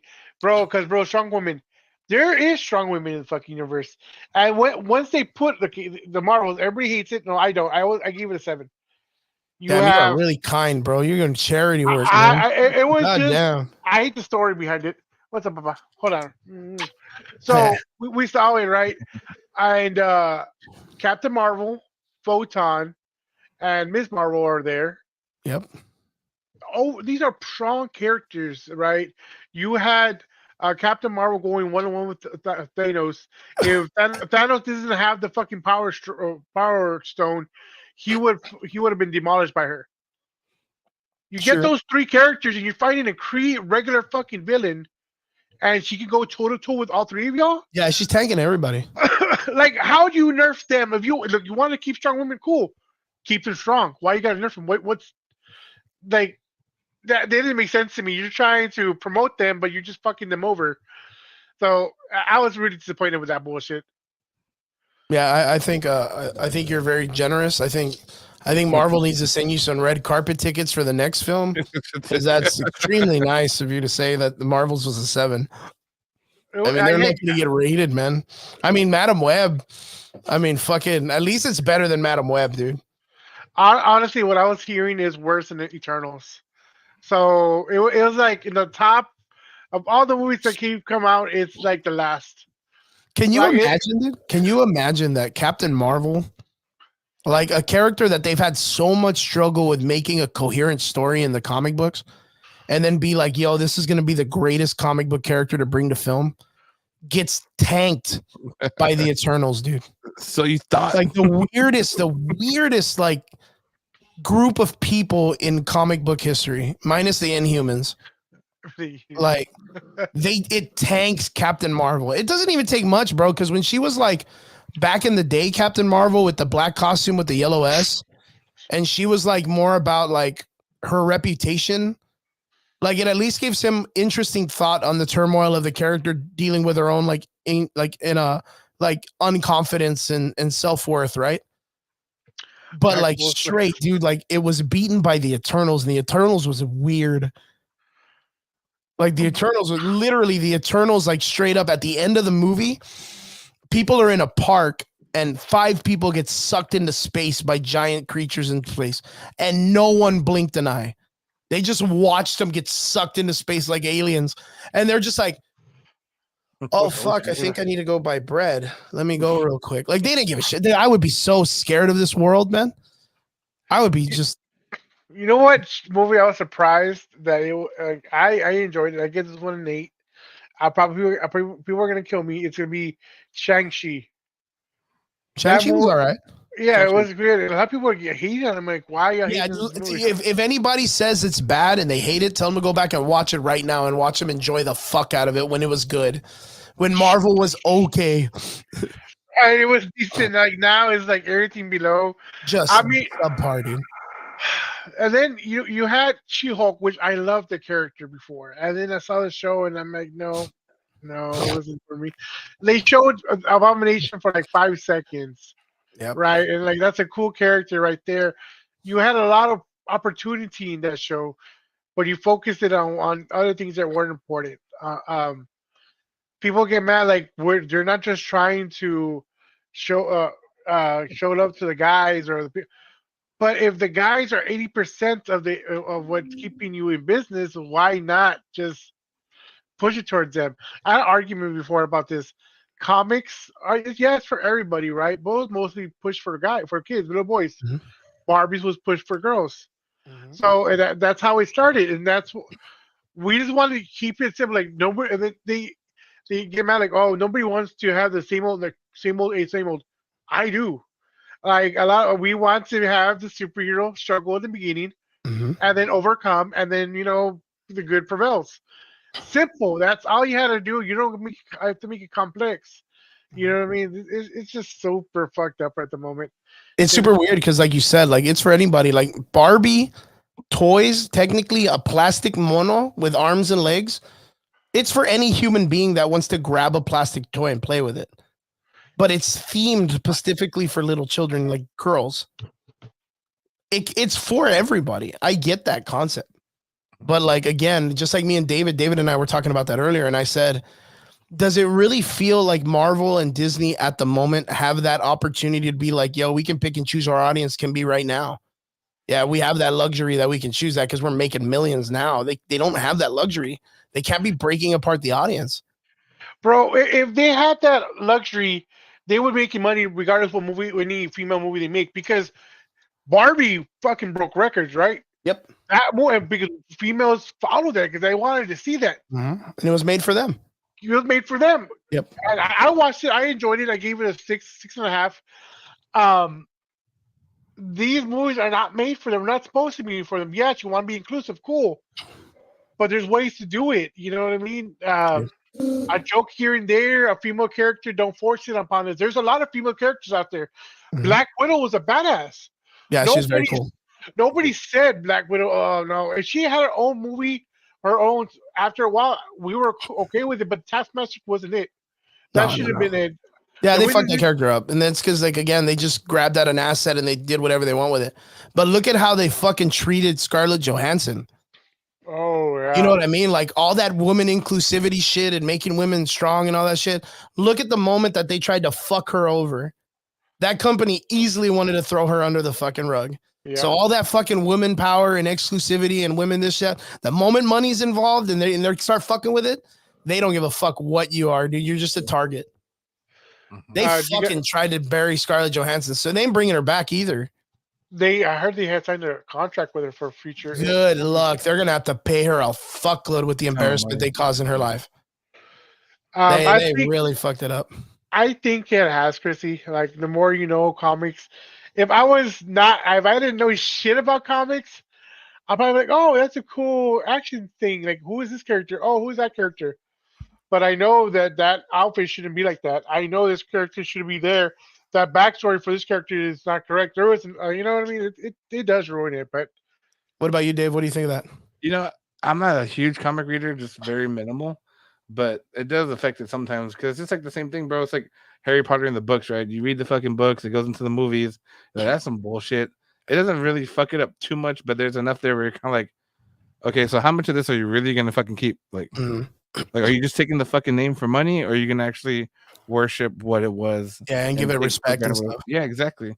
Because at the end of the day, like, you want to make money, but you also want to have that good content. Because when you read Harry Potter and you saw Harry Potter, you're like, well, hold the fuck on. This was different, but I can see why. Now, Chrissy, for me, I think it's opposite. I think me knowing the comic books, I think that movies ruin the comic books more than they do better for it. And the reason why I say that is because these movies would not have titles nor names if they weren't stealing from the comic books. So, like, again, like the Spider-Verse, not anything to be with someone being like, yo, let me create something original. They literally took the title of the Spider-Verse from the comic books and then just threw whatever they wanted on it. You know, Infinity Saga or Endgame, all of these names that are synonymous with the comic books are all arcs that have already been written. It's the movies that take from them, and then all these new directors are the ones that end up fucking it up. So, like, you look at Love and Thunder, and you look at the Jane Foster storyline. That was a great comic book, and during the time, turmoil-wise, a lot of people didn't like the comics because, again, they gave the hammer to Jane, and she got powers and was called Thor, and there was a big talk about it. But the thing is like through the time of them writing that arc, I was a big fan of it. I thought they did fantastic. But then they put it in the movies and they were like, yo, let's fuck it up completely. And again, like they easily took the title of the comic books or the characters and ran with it because they knew that there was already a fan base for it. So it's like if I was to come out and say, Fantastic Four, Galactus, like I just title it, the World Eater or something. I already have a large assumption of people that are going to show up because they know what that means. And then the internet's going to go crazy. All the posers are going to go out and research what the World Eater is and then try to put that up on their social media, acting like they have value in the conversation. They're going to instantly act like they know what they're talking about. Yeah. But the company is going to be the one to flip it and not give us what we want. They're only going to use it just so they can get that first step in. So like you look at Multiverse of Madness, like how much of that even dealt with the multiverse? You know honestly, what I mean? Like, honestly, how much did? Yeah. Oh my God. Yeah. Even Spider-Man No Way Home. Like, how much of that was a coherent Spider-Man story other than just a nostalgic grab? Because that didn't do anything for the character. It didn't do anything for like the story of Spider-Man, except that it just like, hey, look at these cool characters we used to use. Hey, street And level my Spider-Man, aunt though. died. And my Street level aunt died Spider-Man. for no reason. What happened to America Chavez after that? Nothing happened. Oh man. Now she's training at Doctor Strange's place. Oh yeah, supposedly Yeah. to see how she. Weird, man. I'm telling you, but yeah, like I really don't think that comic books are ruining the movies. I think the movies are ruining the comic because I could tell you right now, if you were to go back and read the Hulk, Planet Hulk into World War Hulk, Oh, you would love the Hulk character. If you go read the Immortal Hulk series, you would love the character. If you were to read X-Men versus the Inhumans, where Cyclops' story, like all the way to the end, you would love Cyclops and be like, wow, he got fucked, dude. Fuck Emma Frost. Like, there's so many crazy stories that you could read that make you really love the characters. If you go back and read the Spider-Verse series, you'll instantly be like, wow, Mary Jane gets fucked over because Silk, once she's introduced, like Peter Parker and her, like they just fuck like all the time. Like, man, poor Mary Jane.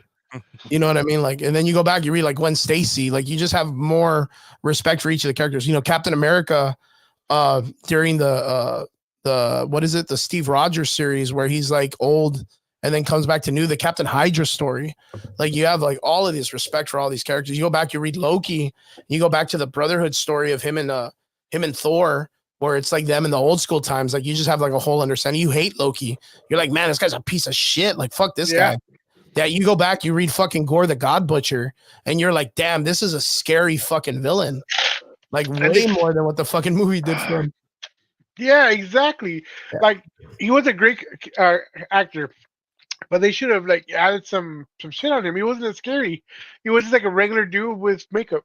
No, like his character is evil in fucking Gore the God Butcher story. Like the God Bomb story, like Jesus Christ, dude, all that stuff was like, damn, this guy's a fucking villain. Like it's crazy. Even Thanos, dude. Thanos is nuts, dude. But They shoved the Jane Thor and his storyline together for no reason. They could have been separate movies. yeah, they could have. Boys, it's 10:08. I know I've kept you longer than normal. David, I know I've kept you longer than normal. What do you got going on this week, man? Huh? 3-hour podcast, homie. Yeah, I know, right? Going it down again. Yo, what do we got planned for this week, David? Oh, we're gonna fuck some people up. No, I'm just kidding. Nice. Oh, shit. Nah, just the standard. Be hopefully if not this week, next week for sure. The new operating hours. We got United on March 23rd. Okay, United Collectors Expo. And before that, I might do like one of these Alyssa Acre events, like one of those private events or whatever. Mhm. So just to get some more flyers out there. But that's gonna be my week, bro. Other than my podcast, I gotta figure out who I'm gonna get on that wants to be a pre-recorded. Maybe you, Chris. I don't know. We'll see what happens. Oh shit, pre-recorded. I was there. More cuss words. 100%, bro. Fucking deal. Can I cuss? Fuck yeah, you cuss. I had to put check, bro, because I already knew Chris's show is always, shit, this shit, that. We talking like, it's Yeah, fuck, dude. fuck. Yeah, we always just joke. I forgot. I had Honda from the Popular Loner this week, and he was like, "Oh, dude, can we say bad words?" I was like, "Fuck yeah." Fuck yeah. That's always the He's best like, feeling, yeah. bro. He's like, yes. Del, what about you, my man? Thank you for coming on the show. But what do we got coming on this week for you, dude? For me, I have a show on Tuesday where I sell with Sinbad You're Comics. busy, man, dude. Yeah, I and then Wednesday I have Big Time Collectibles with Lost Boy Comics. So Big Time Collectibles, I don't know if you know, he does a lot of big exclusives, and he works with Marvel and DC. He does all these New York Comic Con, MegaCon, all this other stuff. He's pretty big, and he'll be on. His name is Nelson Chua. He's from North Grand Prairie, Texas. And then I have Lost Boy Comics, and then my buddy Caesar will be on as well.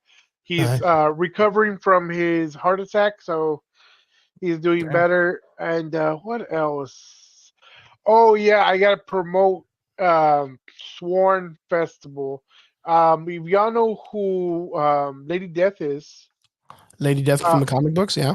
so the creator, he has a festival called Sworn Festival, and Clan McDonald will be there, which is one I work for, and they'll be live with the creator, and they're gonna be doing all these exclusive signings and original art there. So that'll be this weekend, guys. Damn, where's that at, dude? I maybe I think it's Indianapolis. I can't remember that. So, but Wait, where are you located, though? Are you here? I'm here. I'm in La Villa, like next to also. But they do everything over there. They do live shows, and if you pay for them, they will get the artist. Have the artist sign it. They'll charge you the fee, and they'll send it out to get graded at TGC, CBCS. So they're great people because they have original art at all times. Um, I get a lot of my shit, like all of my. Where is it? Like don't this. worry, bro. I got it right here. Like no, Yeah, dude. Yeah, he's just pulling out comics all over the place and shit. So this is from them. This is from John Romita Jr. and he personalized it. Where is it?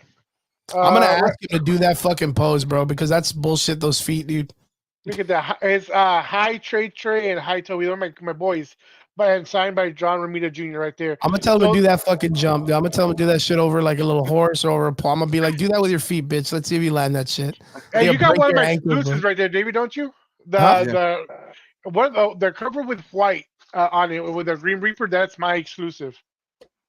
Look, that one. Now David owns one of my own.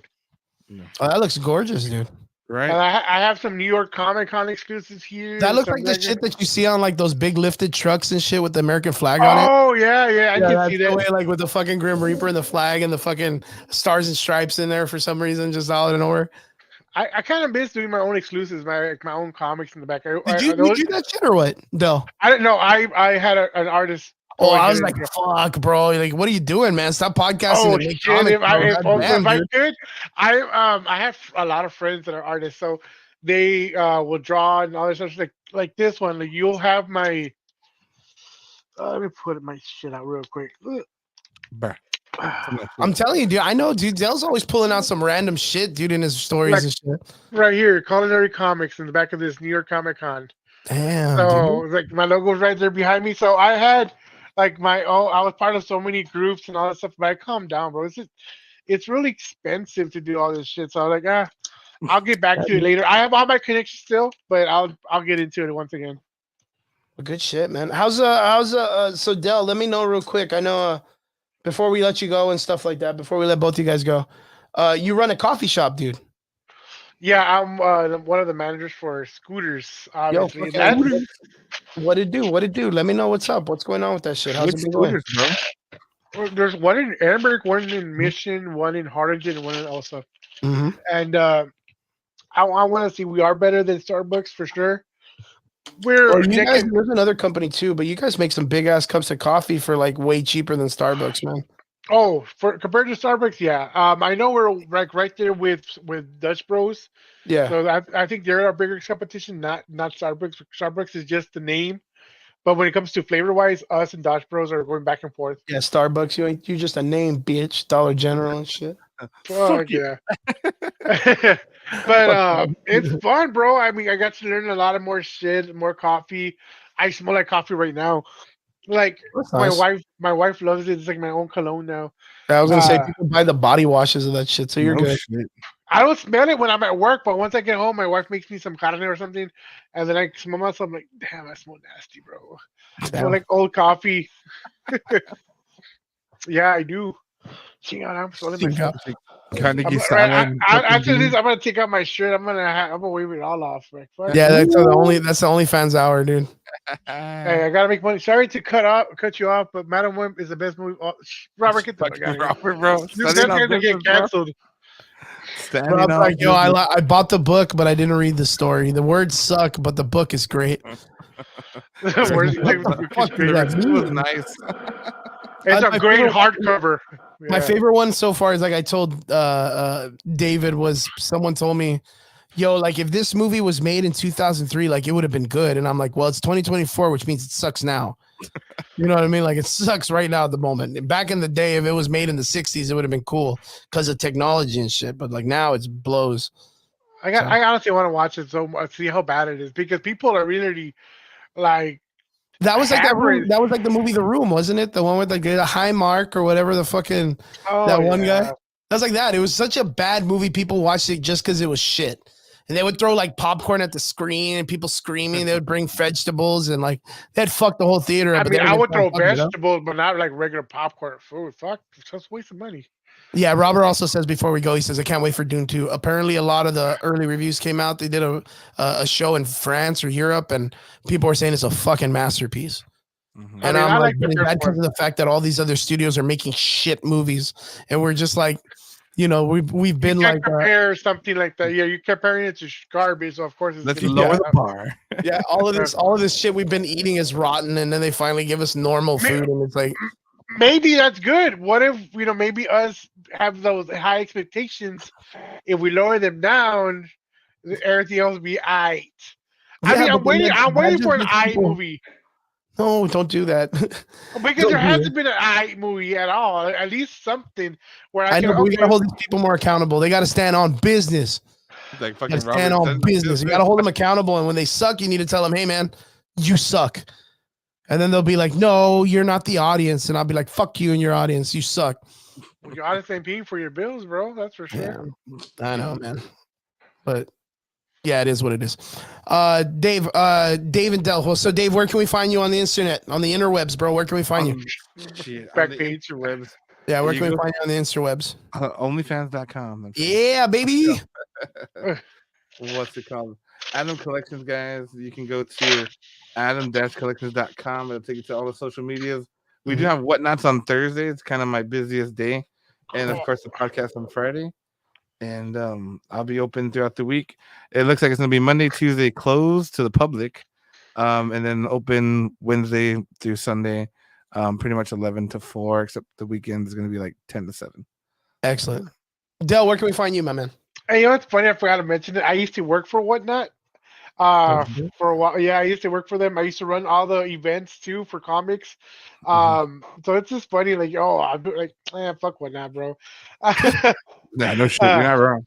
I just know a lot of shit in the back. So, like Chris is, bro. I've been everywhere. So, I met a lot of these cool publishers and shit because of Whatnot. So, and they took me to Denver, Colorado, and I was able to sell in the. That's what they used to do. Go to each con and sell with sellers and stuff. It was in a big dome. I was part of that. I used to sell. It was fun. I'm not gonna lie. And they provided me free books, and I sold those books, and I would make I spent like 4,000 the trip. I usually make it in 2 hours to doing shows there.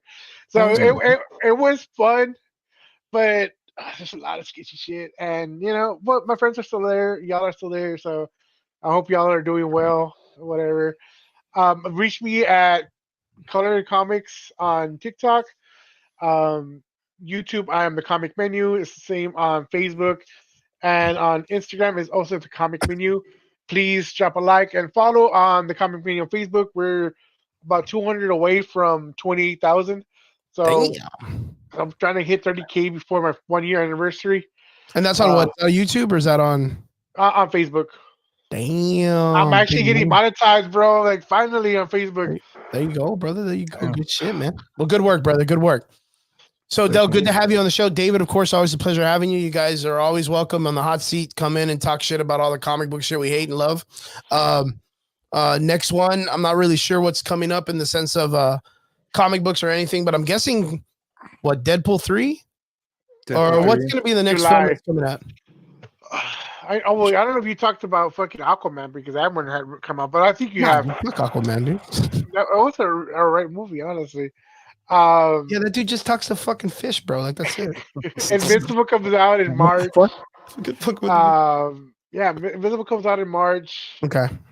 What else comes out? Dune 2 is going to be coming out soon. Like, I'm talking like 2-3 weeks, and the first one was good. Political, artsy. Like, if you're not really into that shit, it's very boring. Other than that, but like, if you know what it's about, then part 2 is going to be a fucking banger. And are you gonna watch it's really, really good. Yeah, I think Dune 2. I think Dune 2 is a really good film. Are you gonna watch Madam Web? Fuck no. Not even like in the Westward Driver, like $10 or yeah, bro. Stream that shit, bro. I'm gonna fire stick that bitch and fall asleep on purpose twice. That's fucked up. Damn. Yeah. I don't think it's a long movie. If you don't send me a copy of this film, no one's gonna watch this bitch. I ain't gonna watch shit, dude.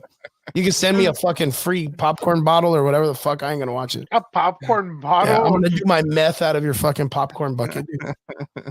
But yeah, I ain't gonna watch that shit. There's no purpose. Like, I mean, I thought she was cool for like 5 seconds in the cartoon when I was a kid. Other than that, I give a fuck about Madam Web. Mhm. Like, and I don't know. Like, I know you're a big comic book fan, Del. Like, how much did you care about Madam Web growing up after that shit? Real quick, I'll be Tony. fucking honest, though. If you want to promote me, I'm down. I don't give a fuck. I'll sell my soul. I was She just came in to piss off Peter Parker, and she wasn't that interesting. Comic wise, though, I felt like the cover was pretty cool. The ASM 210 with her first appearance. Are you talking about the one that's like oil painted and shit? Yeah. Yeah, I mean that's cool, but like, I mean, fuck Other than that, it wasn't like a big character, anyways. Yeah. Was it one of those things that you were like, man, I really wish they make a movie out of this bitch, dude? I cared more about Gwen Stacy and Silk than I did Madam Web. Yeah, and we haven't got Silk yet, but we got a good Gwen Stacy close up of her smashing her brains on the ground. 100%. That was fantastic, bro. They didn't even hold back on that CG, my man. Yeah, that was money well spent, dude. Best fucking thing ever. Yeah. Real dark and shit. But yeah, Madam Web did as good as I thought it was gonna do. Even better. It did better than I thought it was gonna do, which goes negative.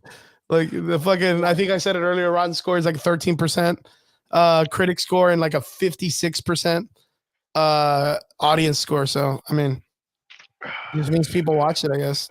It made 6 million, bro. That's how much it made? That's 6 million right now. 6 million. That ain't shit. No, that ain't shit for that kind of movie.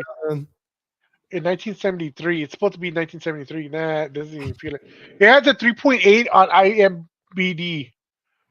Wow, IMDb. Oh, did you hear that they arrested that guy for jacking off in a theater? Oh, yeah. I mean, well, that's the only exciting thing about the movie. Then, I mean, fuck, that's the only thing that's like people are talking about it. 8 hours like, ago, you know what I mean? Like a 3.8, 56% audience score. That can be one of those things where the directors are like, people are hating or comment bombing or whatever. Bro, they only made 6 million. So Bob Marley One Love overperforms at number 1 while Madam Web bombs at the box office. Yep. So a biography of somebody did a better job than a movie about fucking Bob Marley, bro. Superhero movie. I mean, yeah, than a superhero movie. That's wild as fuck. But yeah, Sony, good job on fucking it up, dude. We're proud of you. We want to say thank you to everybody that's been tuning into the show. We appreciate everyone on the Sunday nights. We appreciate every one of you for tuning in, to all our extraordinary listeners. Thank you all so much for tuning in. We appreciate every one of you. Del, David, you guys are G's. Thank you for popping in. Del, I know you got to come in last minute because you were working, and I appreciate you jumping in. Next time I got to bring you on for a full-length feature film so we could fucking talk shit about all the Sony stuff, all the Phase 4s, all the shit that Kevin Feige thinks he's doing fantastic in, all the garbage, all the jargon, Let's do it after Invincible. I want to talk about that. Oh, Invincible's gonna be good though. But all right, I want to talk about something bad and good. You know what I mean? Yeah. Then we'll come back and talk about Madam Web because Madam Web's still gonna be asked by that time. Dude, the projections right now is rated 15.2 million. Like that can't be serious, bro. That's like, all right. You know what I hope happens? I hope I hope the trolls troll Madam Web so hard that they re-release it like the way they did the fucking Morbius. That's fucked up. Do you remember that shit? So everyone made the Morbin time comment and everyone was excited talking about Morbius, and the director was like, we're gonna re-release it at the theaters, guys, go watch it. And no one saw it, dude. It was the worst re-release in movie history.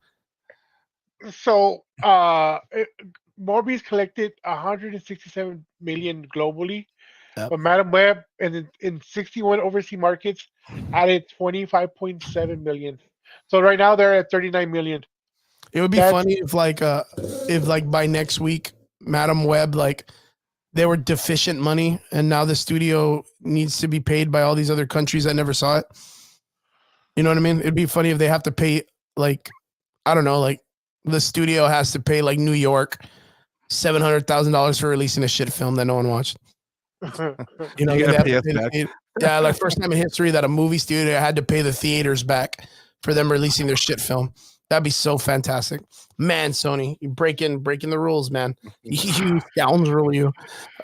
But guys, I want to say thank you very much for tuning in, and we'll see you guys again here next Sunday on the Average Boys Podcast. Thank you guys so much. Don't forget to like, share, subscribe. Love us, hate us, whatever you guys want to do. But we'll see you guys again here next Sunday. Peace.